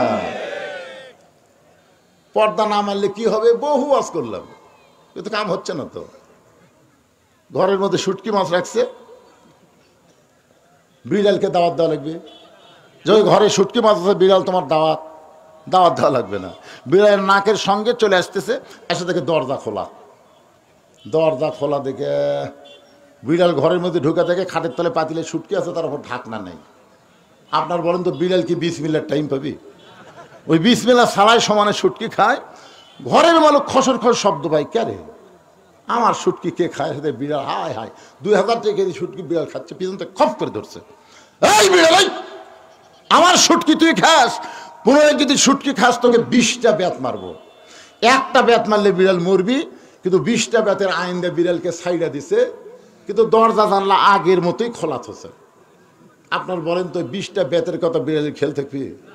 আজকে সরকার যত আইন করুক, ধর্ষণ করলে মৃত্যুদণ্ড, অ্যাসিড মারলে মৃত্যুদণ্ড, এ করলে এই দণ্ড, যতই আইন করুক, কোন আইন দিয়ে সমাজের নারীদের নিরাপত্তা দিবার পারবে না। নারীদের নিরাপত্তা দিবার গেলে দরজা জানলা বন্ধ করে শুটকি যেমন হেফাজত করা লাগবে, মেয়েদেরকে পর্দার আইন বলবৎ করে মেয়েদেরকে হেফাজত করা দরকার। ধরে কোন কথা ঠিক কিনা? ফাতেমার ওয়াজ কম করছি আমি, ইউটিউবে গিয়ে দেখেন আমার মতন মেয়েদের জন্য এত ওয়াজ কোনো বক্তা করেনি। যত ওয়াজ আমি করছি ফাতেমার ওয়াজ, হায় হায় কি ওয়াজ রে! কিন্তু যা আসলো তাই। আজকেও দেখলাম, এর আগেও কেশর চাচ্ছি, আজকেও আছে। আজকের দিকে আর বেশি বেপরদা। আগে তো দেখে নাক ঢাকা দৌড় মারতেছিল, আজকে দেখে আর কাছে আসতেছে। হায় হায় কাছে এসে এটাই বুঝলি রে, মাথা নষ্ট হয়ে যান। তার মানে বোঝা গেল মেয়েদেরকে যদি ভালো করতে চান ওয়াজটা ভালো করা যাবে না, পর্দার আইন চালু করতে হবে বাংলাদেশে। ধরে কোন কথা ঠিক কথা বলেন। 10টা সন্তান রক্ত মাখা জামা নিয়ে ইয়াকুব নবীর সামনে দাঁড়ায় বলতেছে, বাবা বহু চেষ্টা করলাম, ইউসুফকে আমরা বাঘের হাত থেকে বাঁচাবার পারলাম না। তবে ইউসুফকে না বাঁচাইলে কি হবে বাবা, এই জামা আমরা রক্ষা করছি। আচ্ছা বলেন তো কথাটা কেমন লাগলো? যে বহু চেষ্টা করলাম, ইউসুফকে বাঘের হাত থেকে আমরা বাঁচাবার পারলাম না, কিন্তু আমরা জামা বাঁচাছি। ইয়াকুব নবী বুঝলেন যে এটা একটা ষড়যন্ত্র চলতেছে। জামা হাতের মধ্যে নিয়ে ঘরের মধ্যে গেলেন, হাতের মধ্যে নিয়ে ঘরের মধ্যে গিয়ে আল্লাহ আমার 10টা সন্তান ইউসুফকে নিয়ে ষড়যন্ত্র করতেছে, আল্লাহ আমি বাবা হইয়া দোয়া করতেছি, আমার সন্তান যেখানে থাক তুমি হেফাজত করো। সুবহানাল্লাহ কর না কেন? কে দোয়া করছে? বাপ ছেলের জন্যে। এটা কিন্তু দয়াল বাবা না। আপনার তো দয়াল বাবার কাছে দোয়া লিবার যাচ্ছি, ট্রাকে ট্রাকে গরু, বগুড়া থেকে যাচ্ছে ট্রাকে ট্রাকে। ভাই কোথায় যাচ্ছেন? দোয়া করবেন হুজুর, আমরা বাবার দরবারে যাচ্ছি। বাবার দরবারে? কে তোর বাপ মা নাই? কয় বুড়া বুড়া আছে। বাপ মা বুড়া বুড়া আছে, ওই বাবার দরবারে গরু নিয়ে যাচ্ছে। আর যাওয়ার সময় ঝাঁকি দিয়ে চলতেছে, আমার দয়াল বাবার দরবারেতে কেউ ফিরে না খালি হাতে।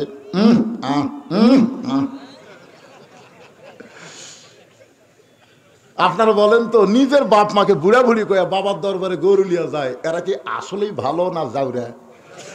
কথা বলেন। তোমার কড্ডি বাপ লাগে রে? তোমার কত বাবার দরকার? আল্লাহ কোরআনে বলেছেন, ওয়াকাযা রাব্বুকা আল্লা তা'বুদু ইল্লা ইয়াহু ওয়া বিল ওয়ালিদাইনি ইহসানান। রে দুনিয়ার সন্তানেরা শোনো, আল্লাহর ইবাদতের পরেই তোমাদের 2 নম্বর দায়িত্ব হলো তোমাদের বাপ মার প্রতি ইহসান করো, দয়া করো, ভক্তি করো। তোমাদের বাবা যদি মূর্খ হয় আর 1000 আলেম যদি তোমার পক্ষে দোয়া করে, আর তোমার বাবা যদি তোমার বিপক্ষে দোয়া করে, ওই আলেমদের দোয়া কবুল হওয়ার আগে তোমার বাবার দোয়া আল্লাহর দরবারে কবুল হবে। তাই বাপ মার মনে কষ্ট দিও না। বাপ মার মনে কষ্ট দিয়ে নামাজ হবে না, রোজা হবে না, হজ হবে না, যাকাত হবে না, কোন ইবাদত আল্লাহর দরবারে কবুল হবে না। সন্তানের ব্যবহারের কারণে বাপ মা যদি শব্দ উচ্চারণ করে, সঙ্গে সঙ্গে তার সব ইবাদত মাটি হয়ে যাবে। সাহাবেরা বলে, ইয়া রাসূলুল্লাহ, বহু চেষ্টা করলাম, আলকামার জবানে কলেমা উচ্চারণ হয় না, বহু চেষ্টা করলাম গো নবী, এরপরও আলকামা সব পয়ল কিন্তু কলমা উচ্চারণ করে না। রাসূল বলেন, কোন ব্যক্তি সারা জীবন যদি পাপ করে আর মৃত্যুর সময় যদি কলেমা উচ্চারণ করতে করতে মারা যায়, শুধু কলেমা জারি থাকার কারণে আল্লাহ তার জীবনের সব গুনাহ মাফ করে দেয়। আর কোন ব্যক্তি যদি সারা জীবন নামাজ রোজা সব ইবাদত করেছে কিন্তু মরার সময় জবানে কলমা উচ্চারণ হলো না, তোমরা বুঝা নিও তার একটা ইবাদত আল্লাহ কবুল করেনি। নবী নিজে গেলেন, আলকামার মাথাটা নবী নিজের উরাতের উপরে নিলেন। আলকামা হচ্ছে বদরি সাহাবী, ধরে কারণ সুবহানাল্লাহ, বদরি সাহাবী। ইয়ার কি করতেছে? নবী আমার কপালে চুম্বন দিয়ে বললেন, আলকামা বলো লা ইলাহা ইল্লাল্লাহ, লা ইলাহা ইল্লাল্লাহ। বললেন, সাহাবীরা রে তোমরা জিকির করো। আলকামার সামনে কোনো শব্দ বলা যাবে না, শুধু একটাই শব্দ হবে, লা ইলাহা ইল্লাল্লাহ। নবী কপালে চুমা দেয়, আলকামার ঠোঁটে চুমা দেয়, আর বলো লা ইলাহা ইল্লাল্লাহ। আলকামা আবল তাবল কথা কয় কিন্তু কলেমা উচ্চারণ করে না। নবী ডাকতে বলেন, আলকামার বাড়িতে যাও, কে আছে খবর দাও, যদি থাকে আমার দরবারে নিয়ে আসো। সাহাবীরা আলকামার বাড়ি পর্যন্ত গেলেন, খবর পাইলেন তার একটা বৃদ্ধা মা এখনো দুনিয়ায়। ডাকতে বললেন, মাগো, আপনার আলকামার কোনো ব্যবহারে কি আপনি কষ্ট পাইছেন? আলকামার জন্য কি আপনি কোনো গোয়ার দোয়া করেছেন? মা বলতেছে, বইয়ের বুদ্ধি শুনে আলকামা একদিন আমাকে ধাক্কা মারছিল। বইয়ের কথা বিশ্বাস করে মাকে বিশ্বাস করেনি, আমারে ধাক্কা মারছে, আমি পড়ে গিয়ে বলছি তোর শাস্তি আল্লাহ দিবে। সাহাবীরা বলতেছে, চলেন নবীর কাছে। আলকামার মাকে নবীর দরবার আনা হলো। নবী বললেন, মা, আলকামাকে মাফ করে দাও। মা বলতেছে, এত কষ্ট দিছে বইয়ের কথা শুনে, আমি আলকামাকে মাফ করব না। রাসূল বললেন, তাহলে তোমরা আগুন আর খড়ি একত্র করে আগুন লাগাও, আলকামাকে আগুনে পুড়ে ছাই করে দাও। যে আলকামার মুখে সব কথা উচ্চারণ হয়, কলেমা উচ্চারণ হয় না, সে মরে গেলে তো জাহান্নামী হবে। খামাকা দুনিয়াতে তাকে দাফন করে কি হবে? পুড়ে ফেলো। আগুন আর কাঠ একত্র করে যখন আগুন জ্বালাবে, আলকামার মা চিল্লায় বলে, আমার সন্তান, আমার সন্তান দুনিয়াতে আগুনে পুড়াবে, আমি সহ্য করব না, আমি আমার সন্তানকে মাফ করে দিলাম। নবী বলে, যাও আলকামার কাছে, মুখের কাছে কানটা লাগায় শুনতেছে আলকামা আল্লাহর কলেমার জিকির করতেছে। বইয়ের বুদ্ধি শুনে মারে কষ্ট দাও, বইয়ের বুদ্ধি শুনে বাবাকে দেখতে পাও না, এমন সন্তান আজকে সতর্ক হয়ে যাও। দেখো বাবা সন্তানকে কেমন ভালোবাসে। নির্জনে গিয়ে আল্লাহর কাছে বলতেছে, আল্লাহ আমার ইউসুফকে তুমি হেফাজত করো। বাবার দোয়া আল্লাহ কবুল করেছে। কূপের মধ্য থেকে ইউসুফকে বণিকেরা তুলেছে। পানি পান করতে গিয়ে দেখে চাঁদের মতো সুন্দর ফুটফুটে সন্তান, হাত পাও বাঁধা। তোলার পরে সবাই বলতেছে আমি নিব, আমি নিব, আমি নিব। সবাই নিবার চাই, সুবহানাল্লাহ কন্যাকে। সবাই ইউসুফকে নেওয়ার জন্য যখন জিকির করতেছে, বণিকের সর্দার বলতেছে তাহলে টুকরা টুকরা করে নেওয়া হোক। বলে টুকরা টুকরা করে নিয়ে কি হবে? তাহলে একে বাজারে বিক্রি করে যে টাকা হবে আমরা সবাই টাকা ভাগ করে নিব। আজিজ মিশরের বিবি জুলাইখার কাছে 1 লক্ষ স্বর্ণ মুদ্রা দিয়ে বিক্রি করা হলো। আজিজ মিশরের স্ত্রী জুলাইখা ইউসুফকে লালন পালন করা শুরু করলেন। কোরআনে প্রথম বলা হয়েছে অলাদুন, সন্তান হিসাবেই তাকে লালন পালন করতেছে। কারণ বহুদিন বিয়ে হয়েছে, জুলাইখার পেট থেকে কোনো সন্তান হয় না। মেয়েরা কিন্তু সব কিছু পাইলেও একটা না পাইলে বিয়া খুশি, সেটা হলো সন্তান। মেয়েদেরকে আপনি সব দিলেন কিন্তু একটা সন্তান হয় না। ওই মাটা সবচেয়ে বড় কষ্টে, ধরে কোন কথা ঠিক না? মা মাতৃত্বে খুশি। ইউসুফ যখন বড় হয়ে গেল, পুরুষ মানুষ যখন বড় হয়, আল্লাহ তখন তার কিছু জিনিস প্রকাশ করে দেয়। এগুলো জিনিস দেখলেই বোঝা যাবে লোকটা পুরুষ মানুষ। সুবহানাল্লাহ কন্যা কেন? প্রথম মোষ, দাড়ি। মরদ মানুষের চিহ্ন আছে না নাই? আমার এক সম্পর্কে বোন হয়, আমাকে বলে ভাইজান আমার স্বামী শাকিব খানের মতন সুন্দর তো, কিন্তু রাস্তায় যখন স্বামী নিয়ে যায় তখন রাস্তার মেয়েরা খেলে আমার স্বামীর দিকে ফেল ফেল করে তাকা থাকে। আমি বউ, আমার সামনে আমার স্বামীর দিকে কোনো মেয়ে মানুষ তাকালে আমার খুবই খারাপ লাগে। আমার স্বামী আমি একলাই দেখবো, কোনো মেয়ে যেন না দেখে। কোনো দোয়া আছে? আমি বললাম একটা দোয়া আছে, তোমার স্বামীকে চাচা বানাও। যেই কইছি চাচা বানাও, কথার বুঝবার পারেনি। হুজুর আপনি একটা আলেম মানুষ, আপনি একটা কথা বলেন স্বামী চাচা কর, এই তো চাচা কবার করছি, তাই চাচা বানাবার করছি রে। এমন কিছু তোর স্বামীকে করবি সবাই যেন চাচা কয়। বুঝতে পারছে? হাত নাও ধরে 4 আঙ্গুল দাড়ি তো আছে। এখন ওই বউ স্বামীগুলা রাস্তার মধ্যে তাই একটা মেয়ে মানুষও তাকায় না, কারণ চাচার দিকে তাকাবি। কোনো মেয়ে যদি ভুল করে তাকায় তাহলে সালাম দেয়, বলে চাচা কেমন আছেন? বউ কই যাক রে, স্বামী আমার একলাই হয়ে গেল। কি কোন মরদ মানুষের চিহ্ন নাই? কথা কোন আছে না নাই? আমারও ওয়াজ শোনার পরও এক স্বামী দাঁড়িয়ে রাখে না। আমাকে এক মেয়ে বলে হুজুর এইরকম তো আপনি যতই দাঁড়িয়ে ওয়াজ করেন আমারটা রাখতেছে না। আমি বলে এখন তোমাকে ওয়াজ করা লাগবে। কি ওয়াজ? আমি শিখে দিলাম। স্বামী কেবল মার্কেট থেকে আইসে, স্বামীর হাত ধরে ড্রেসিং টেবিলের সামনে গেছে, যে বউ বলতেছে দেখো তোমার চেহারা আমার চেহারা একই চেহারা, আমারও দাড়ি মোছ নেই তোমারও দাড়ি মোছ নেই, দেখো দুইজনে কি একই লাগতেছে রে। কিছুক্ষণ পরে বউ বলতেছে আল্লাহ যদি আমাকে দাড়ি দিত, আল্লাহ যদি আমার মোজ দিত। স্বামী মেয়ে মানুষ কোন দাড়ি হয়? তখন বউ এই মরদ, পুরুষ মানুষ কোন দাড়ি কামানো হয়? তারপরে আর দাড়ি কামায়নি, কারণ মরদ হওয়া লাগবি তো, হওয়া লাগবে। কথা কর না কেন? এই কথা কর না কেন? কি হয়ে গেছে? কি হচ্ছে?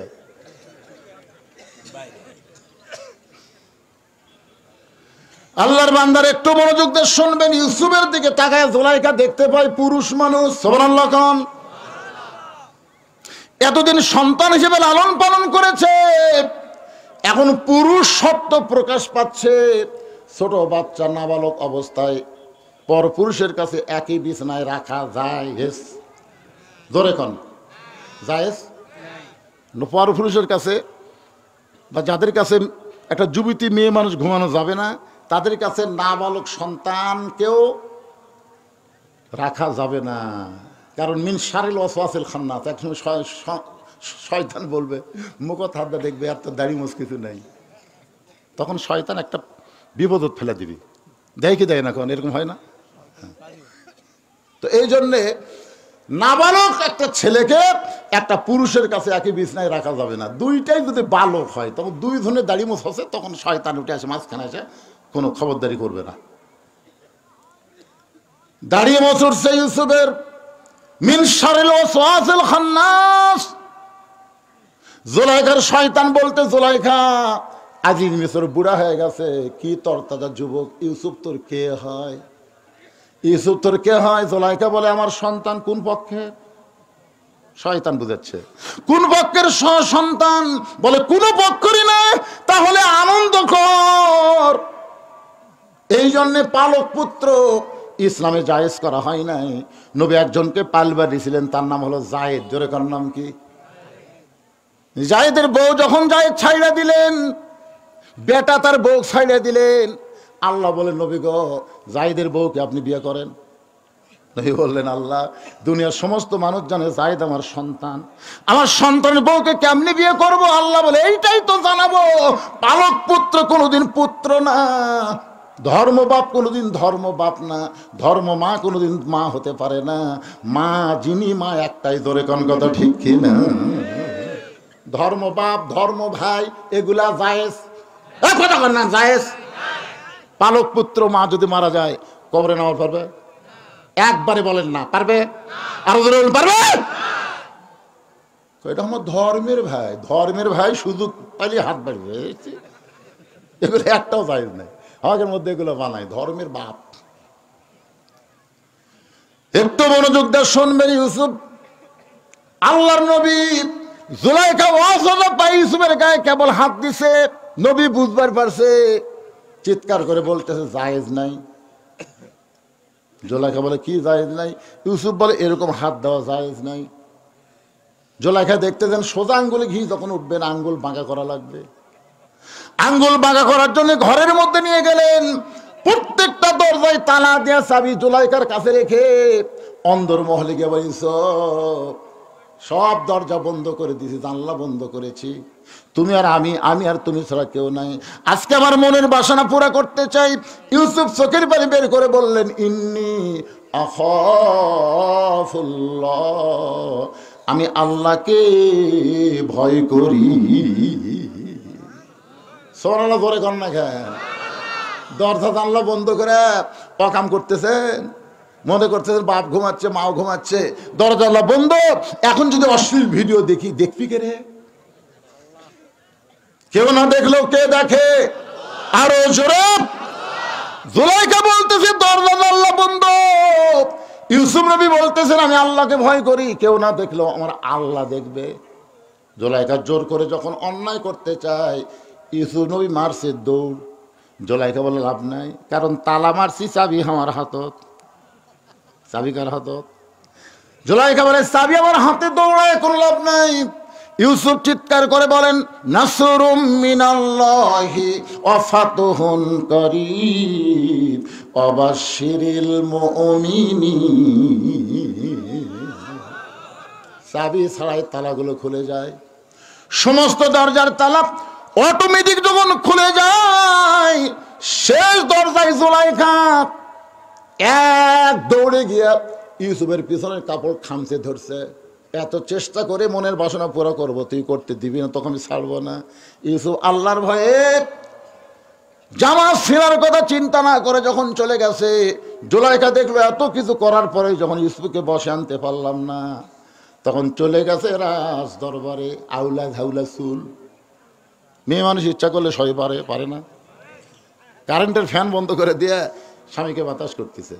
স্বামী কয় কে গো, কারেন্ট নাই? আছে তো, কারেন্ট থাকতে তুমি তাল ফাঁকা দিয়ে বাতাস করো। বলে কারেন্টের ফ্যানই তো আমার সতী, ওই আমাকে জান্নাতের যাওয়ার দিবি না, এই জন্য বন্ধ করেছে, আপনাকে বাতাস করে আমি জান্নাতের যাওয়ার চাই। স্বামী কয় আল্লাহ রে, একটা বউ পাচ্ছি রে।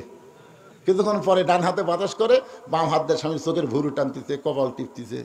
স্বামী কয় আরে এত খেদমত। কিছুক্ষণ পর দিকে কান দিচ্ছে।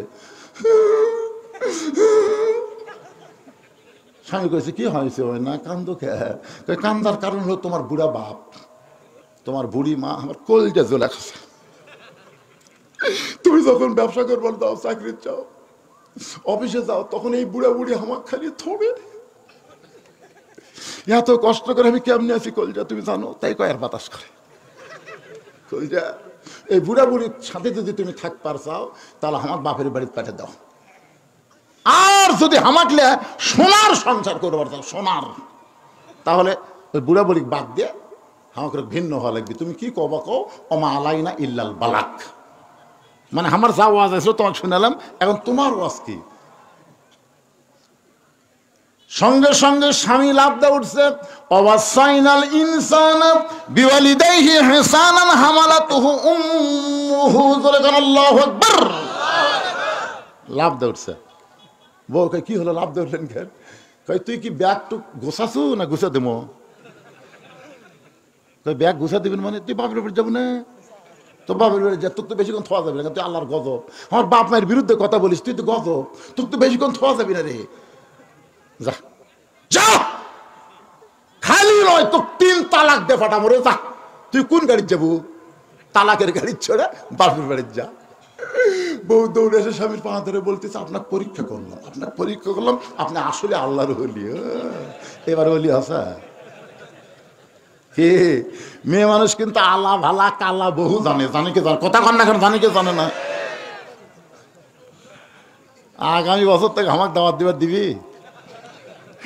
এটা বাদ দেয়, এই গুমর ফাঁস করেতে চলে গেছে। হে মায়েরা,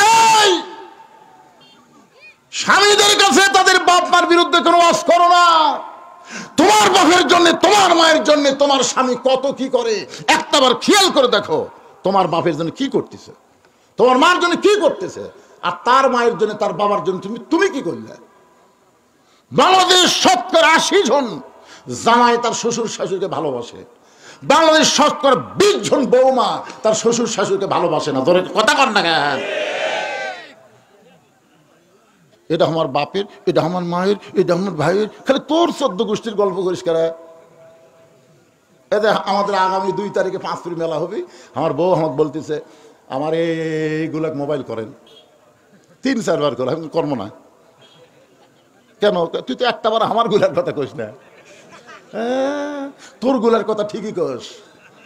মরদ মানুষ একটু চালাক হওয়ার দরকার আছে না? দরকার আছে না? নাই আলা ভোলা কালা জোলাই খায় এক দৌড়ে রাজ দরবারে, চোখের পানি নিয়ে কান্দের বলে, একটু চেষ্টা করার কারণে বাঁচলাম, নসেদ আজকে পড়ে গেছিলাম।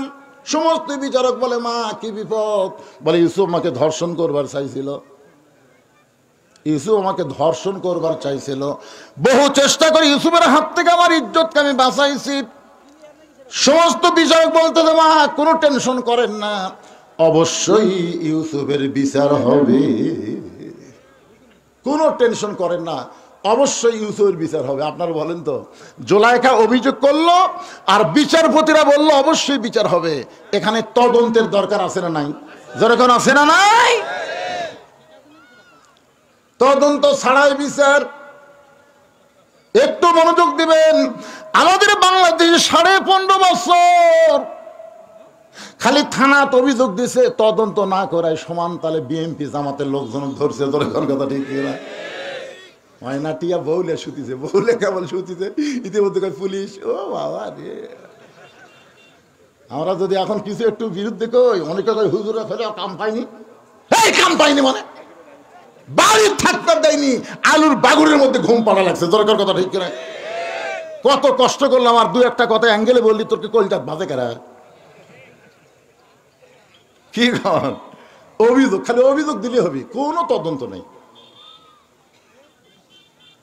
পরের দিন সমস্ত বিচারকেরা ফাঁকা জায়গায় বিচার করার জন্য ইউসুফকে হাজির করা হয়েছে। ইউসুফকে হাজির করে বিচারকের প্রধান বিচারপতি বলতে, ইউসুফ যে তোমাকে মায়ের মতন লালন পালন করলো, আজকে তুমি যুবক হয়ে তার সর্বনাশ করবার চাইলা, এটা কেমন কথা ইউসুফ? এইটা কেমন কথা? যত মানুষ বিচার দেখবার আইছিল সব ইউসুফের দিকে তাকায় চিন্তা করে, এ ভালো মানুষটা কোনোদিন এই অন্যায় করতে পারে? সাইদি হুজুর নারী নির্যাতন করতে পারে, ধর্ষণ করবার পারে, মানুষ খুন করবার পারে? এই ভালো মানুষটা, এই ভালো মানুষ, কি সুন্দর চেহারা, কি সুন্দর দাড়ি, কি সুন্দর মাথায় টুপি, সবসময় বউকে কোরআন নিয়ে আদালতে যেত। জোরে কোন কথা ঠিক কিনা? এই মানুষটা। সমস্ত লোকে ইউসুফের দিকে তাকায় দেখে, এই মানুষটা জুলাইখাকে ধর্ষণ করবে। চেহারা সুরত দিকে আমাদের বিশ্বাস হয় না, কিন্তু কি করবে, জবান বন্ধ। স্বৈরাচারের কাছে মানুষের জবানের কোনো দাম নাই। জোরে কোন ঠিক কিনা? কি বলবে? সবাই ফেল ফেল করে তাকায়। সবাই জানে এই মানুষটা কোনোদিন এই অন্যায় করতে পারে না, এই ধর্ষণের মতন কাজ এই মানুষ কোনোদিন করতে পারে না, এটা সবাই বিশ্বাস করে, কিন্তু জবান খুলতেছে না। কেউ যখন জবান খোলে না, এমন সময় মায়ের স্তনের দুগ্ধ পান করতে করতে 2.5-3 বছরের একটা বাচ্চা বলতেছে, কে রে? ইউসুফকে তোমরা বিনা তদন্তে শাস্তি দেবার চাও? তদন্ত করে দেখো, জামার সামনে যদি ছিঁড়ে যায় তাহলে বুঝবা ইউসুফের দোষ। কারণ ইউসুফ জোলাইকাকে ধরবার চাচ্ছিল, জোলাইকা বহু কষ্ট ইউসুফ থেকে ইজ্জত বাঁচাইতে, তাহলে জামার সামনে ছেঁড়া হবে। আর যদি পিছন দিকে জামা ছেঁড়া হয় তাহলে বুঝবা জোলাইকার দোষ। কারণ ইউসুফ অন্যায় করবে না, জোলাইকা জোর করে করাবে। তোমরা তদন্ত করে দেখো। সমস্ত বিচারক বলে, কে কথা কয় রে, কে কথা কয়? এই বর্তমান স্বৈরাচারীর যুগে কথা বললে তার ভয়। কথা কে কয় রে? এত মরদ কে হলো রে? তদন্তের কথা কয়। মা বলতেছে, এটা বড় মানুষ না, শিশু বাচ্চা, কি করবেন? মেরে ফেলে দেবেন না কি করবেন? তেজের উপরে নিয়ে যাওয়া হলে শিশু বাচ্চা। সবাই বলতেছে, বাচ্চার কোনো দোষ নাগে, তদন্ত করো। সমস্ত বিচারক তদন্ত করে দেখে, জামার সামনে তো ছিঁড়া দূরের কথা, একটা ময়লা পর্যন্ত লাগে নাই। আর জামার পিছনে দেখে ছিঁড়া ছোট কালো ময়লা। সমস্ত বিচারক চোখ বন্ধ করে মনে মনে বলে, ইউসুফ তুমি নির্দোষী, কিন্তু আমরা জবান খুলবার পারতেছি না রে ইউসুফ, আমরা চাপে পড়েছি। চাপত পড়ে কিন্তু এ ভালো মানুষগুলাকে ফাঁসি দেওয়া হলো। ধরে কোন কথা, কথা কন না কেন রে ভাই? কথা কন না, এখনো কথা কন না। অনুবীক্ষণ যন্ত্র দিয়া, দূরবীন যন্ত্র দিয়া মতিউর রহমান নিজামী হুজুরের এলাকায় যা খোঁজেন, একটা দোষ বার করতে পারেন কিনা? মুজাহিদের বিরুদ্ধে একটা দোষ পান কিনা? কামারুজ্জামানের বিরুদ্ধে একটা দোষ পান কিনা? যে এলাকায় তারা বড় হয়েছে, এলাকার লোকেরা বলে এদের চাইতে ভালো মানুষ পৃথিবীতে একটাও নাই। সালাউদ্দিন কাদের এলাকার যায় দেখেন। আজকে বিএনপির অনেক নেতা আওয়ামী লীগের পুনর্বাসন চাচ্ছে। সালাউদ্দিন কাদেরকে অন্যায়ভাবে হত্যা করা হলো, একটাবারে সে কথা খেয়াল করে না। তোমরা বিএনপিরা জানো না তোমাদের ম্যাডামকে তার কত স্মৃতি বিজেদের বাড়ি থেকে গলা ধাক্কা দিয়ে বের করে দেওয়া হয়েছে? তোর কথা ঠিক কিনা? তোমরা জানো না তারেক জিয়াকে কিভাবে অন্যায় করা হয়েছে? যে দুইটা এতিমকে লালন পালন করলো, সে এতিমদের মাল কোনোদিন আত্মসাৎ করতে পারে না। এতিমদের মাল আত্মসাতের কারণে তার বিরুদ্ধে 5 বছর জেল দেওয়া হলো, আপিল করলে হলো 10 বছর। আপিল করলে সাজা বাড়ে। তারপরে বিএনপিরা তোমাকে মাথা ঠিক হয় না, তার মানে এবার হবি। এত নির্যাতন কোন দলকে করেনি যেটা বিএনপিকে করা হয়েছে। তোর কথা কর না কেন ভাইরে? একটা নেতা বাড়ি থাকতে পারে নাই, নানা ধরনের কেস, 40 কেস, 50 কেস, 100 কেস, সব ফতুর হয়ে গেছে। তারপরেও আওয়ামী লীগের নিষিদ্ধের পক্ষে আমরা না, তিনি নিষিদ্ধের পক্ষে না, তোমরা কুমির পক্ষে। এদের সেদিন একটা উপায় উঠছিল, ইউনুস পলাছে। ইউনুস পলাটার খবর এটা কিন্তু উপায়, এটা শোনাই আওয়ামী লীগের কিছু লোক যে এক জামাতের বাড়ি এক বিএনপির বাড়ি ভাঙিচ্ছে, জানেন? উপায় শোনাই। তাহলে উপায় শুনে যদি বাড়ি ভাঙে, যদি আওয়ামী লীগ আবার আসে, তাহলে বিএনপি তোমাকে খবর কি হবে আর আমার কি হবে চিন্তা করছে।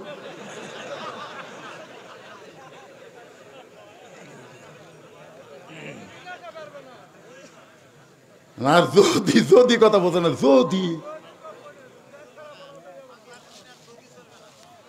আরে চলি ফেরা পাগলা। এই কয়দিন আগে একটা উপায় উঠছিল না যে ইউনুস পলাছে, ভাঙবার গেছে পারে, সেটা আবার ইউটিউবে দিছে। দেখেন না আপনারা, দেখেননি? হ্যাঁ, ধরাও খাসা। কি বিরক্ত হচ্ছে? মগরিবের সময় কিন্তু ওয়াজ কম হয় না ভাই, জানেন? যে ঘড়ির দিকে তাকা থেকে ময়নারা, আমি যখন উঠছি 10 মিনিট, 6টা 10, এখন বাজতেছে 8টা। 1 ঘন্টা 50 মিনিট কিন্তু ওয়াজ হয়ে গেছে ময়না। রাত 10টার সময় ওয়াজ উঠে 12টা পর্যন্ত ওয়াজ করলো। হুজুর 12টা পর্যন্ত ওয়াজ করলো রে, 12টা পর্যন্ত করলো রে, কিন্তু উঠলো কয়টায় রে?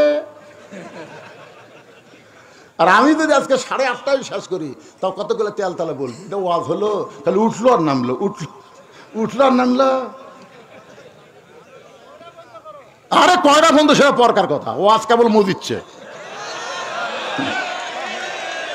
হোহা করা লাগবে, এরকম মরাম মানুষের মতন আসলে হবে না।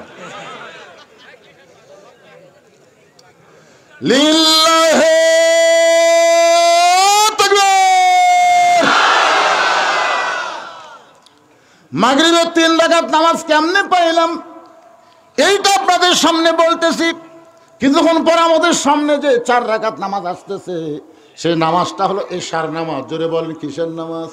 এশার 4 রাকাত ফরজ কেমনে পাইলাম? বাজানগো, বর্তমানে একটা নবী এখনো মৃত্যুবরণ করে নাই, চতুর্থ আসমানে বহাল তবিয়ত আছে। এই নবীর নাম হলো ঈসা পয়গম্বর। জোরে বলেন নাম কি? ঈসা পয়গম্বর।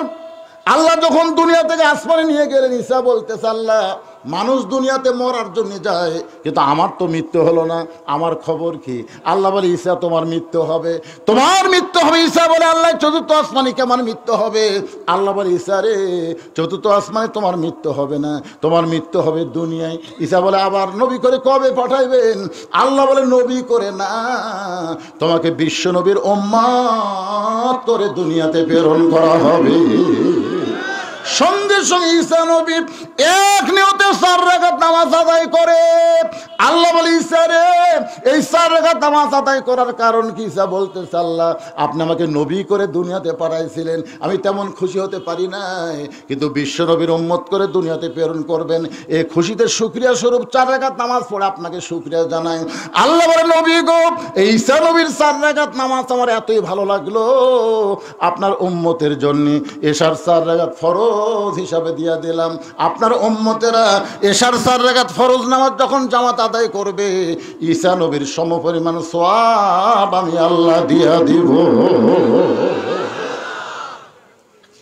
এখন এখানে একটা মারাত্মক কথা, সে কি? ঈসা নবী বিশ্ব নবীর উম্মত হওয়াতে খুশি না বেজার? আর আমরা? তাহলে আমার সঙ্গে সকলে বলেন, নবী না হয়ে দুনিয়ার, না হয়ে ফেরেশতা আল্লাহর, হয়েছি উম্মত আপনার, তার তরে শুকুর। আমি কিন্তু আলোচনা করতেছি মাগরিবের 3 রাকাত। মাগরিবের 3 রাকাত কিন্তু এখনো বলা হয় নাই। আমি আপনাদের সামনে বলবো, মারাত্মক কিছু ওয়াজ এই মাগরিবের নামাজের মধ্যে আছে। শুনবেন না ভাইজান? কারা কারা শুনবেন? আল্লাহকে একটু হাত দেখান। এই যারা হাত তোলেন তারা তোলেন, টেনে তোলেন।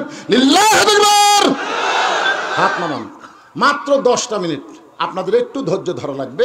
এই মসজিদের জন্য, মসজিদের উন্নয়ন কল্পে মাহফিল। আপনার কাছে চাদর যাবে, রুমাল যাবে, অথবা ব্যাগ যাবে, যেটাই যাবে, একজন উঠবেন না। এই সময় যদি হাত তোলার পরে ওঠেন, এখন হাত তুললেন আর লাফ দিয়ে উঠলেন, তাহলে আশা করা যায় কিছু একটা হতে পারে। পারে না?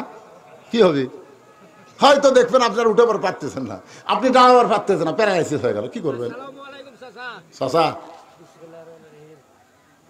চাচা আমার গামছা না দিয়ে হাতত দিতে 500 টাকা। আল্লাহ ভাস্তার এই 500 টাকা দানকে আল্লাহর ঘরের জন্য কবুল করেন। সকলে বলেন আল্লাহুম্মা আমিন। এই বাজারে এই গামছা, রুমাল, কুটি এগুলো আছে, সেট করা আছে, দেন না ব্যাগ দিয়ে। ও ব্যাগ, মাশাআল্লাহ, দাও ব্যাগ লে দাও, এক সাইড থেকে ধরো, বেশি লম্বা সময় আদায়ের জন্য দেওয়া যাবে না। দাও। এই দেখেন লেখা আছে যে, কি লেখছে? কেশরতা বাইতুত তাকওয়া জামে মসজিদের ব্যাগ। এই ব্যাগ যাদের হাতে আছে আপনার শুধু তাদেরকেই দিবেন, অন্য ব্যাগ আলাদা যেন চান্স না নেয়। এটা মেয়েদের মধ্যে মেয়েরাই তুলবে, তাই না? ওখানে যারা আছে সতর্ক করে দিবেন। মায়েরা, ব্যাগের গায়ে লেখা থাকবে কেশরতা তাকওয়া জামে মসজিদ। এই মসজিদের লাল ব্যাগ, লাল ব্যাগের মধ্যে আপনার দিয়ে দেবেন ইনশাল্লাহ। এই যান না, ভিতরে যান। এখন আল্লাহর কোনো বান্দা যদি বলে, হুজুর এক ভাইস্তা যেরকম দৌড়েছে হাতত 500 দিল, এরকম যদি 500, 1000, 2000 দেওয়ার চান, এই সময়ের মধ্যে ব্যাগের আদায়ের ভিতরেই আল্লাহর রাস্তা আপনারা দিয়ে যাবেন ইনশাল্লাহ। আসেন আসেন আসেন আসেন, আল্লাহর রাস্তা আসেন, দৌড়ে দৌড়ে আসেন। সোনামণি গার্মেন্টসের রেজাউল আল্লাহর ঘরের জন্য 500 টাকা দান করেছে। আল্লাহ তার দানকে কবুল করেন। আল্লাহ নেক নিয়ত নেই আশা পরাক আল্লাহুম্মা আমিন। যারা দিবেন দেরি করেন না, সময় কিন্তু পরে আর পাবেন না, খুব তাড়াতাড়ি করেন। আসেন, আল্লাহ তোমার এমন টেস্ট করছে, বেকার দেওয়াও তো কঠিন। এই চিল্লা চিল্লি না, জবান বন্ধ করে তোলো। টাকা না দিলে লড়বা না, টাকা লিয়া তারপর লড়বা। মিসেস নেহা পোল্টে হাজারি, রায়কালী বাজার, সে বহু দূর তো রায়কালী। সে রায়কালী বাজার থেকে আল্লাহর বান্দা 3,000 টাকা দান করেছে, আল্লাহ তার দানকে কবুল করেন। আল্লাহ নেক নিয়ত নেক আশা পড়া আল্লাহুম্মা আমিন। ভাই জানি এরকম যারা দান করুন, আসেন, দেরি করেন না, আসেন, সবাই আসেন।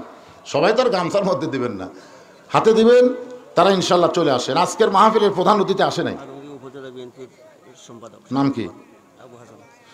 আবু হাসান ভাই, উপজেলার সাধারণ সম্পাদক বিএনপি। উনি 5,000 টাকা নগদে করছে দান। এত নির্যাতনের পরেও, নিষ্পেষণের পরেও ভাই জান আমার 5,000 টাকা নগদে দান করেছে। আল্লাহ ভাইয়ের দানকে কবুল করেন, জোরে কোন আমিন। প্রধান অতিথি আসে নাই, আসবেন উনি? আচ্ছা ঠিক আছে, প্রধান অতিথি আসে নাই মোহিত তালুকদার, ওনার ভাইটা অসুস্থ। আমরা সবাই তার জন্য দোয়া করবো, আল্লাহ যেন পুরোপুরি সুস্থ দান করে, জোরে করে আমিন। এই কে 500,000 দেবেন? দেরি করেন কেন? এই কেশবতার লোকেরা আপনারা দেরি করেন কেন? গ্রামের লোকেরা আমরা দান করবেন না?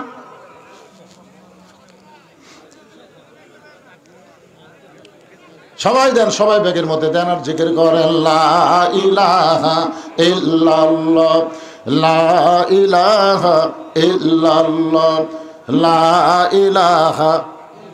গ্রামের টাকা কি আগে উঠছে? হ্যাঁ, কে লিখবে? লেখার লোক আছে এটি? আব্দুল করিম 5,000 টাকা দান করবে, আল্লাহ কবুল করেন, জোরে করে আমিন। জোরে বলে আল্লাহুম্মা আমিন। হ্যাঁ,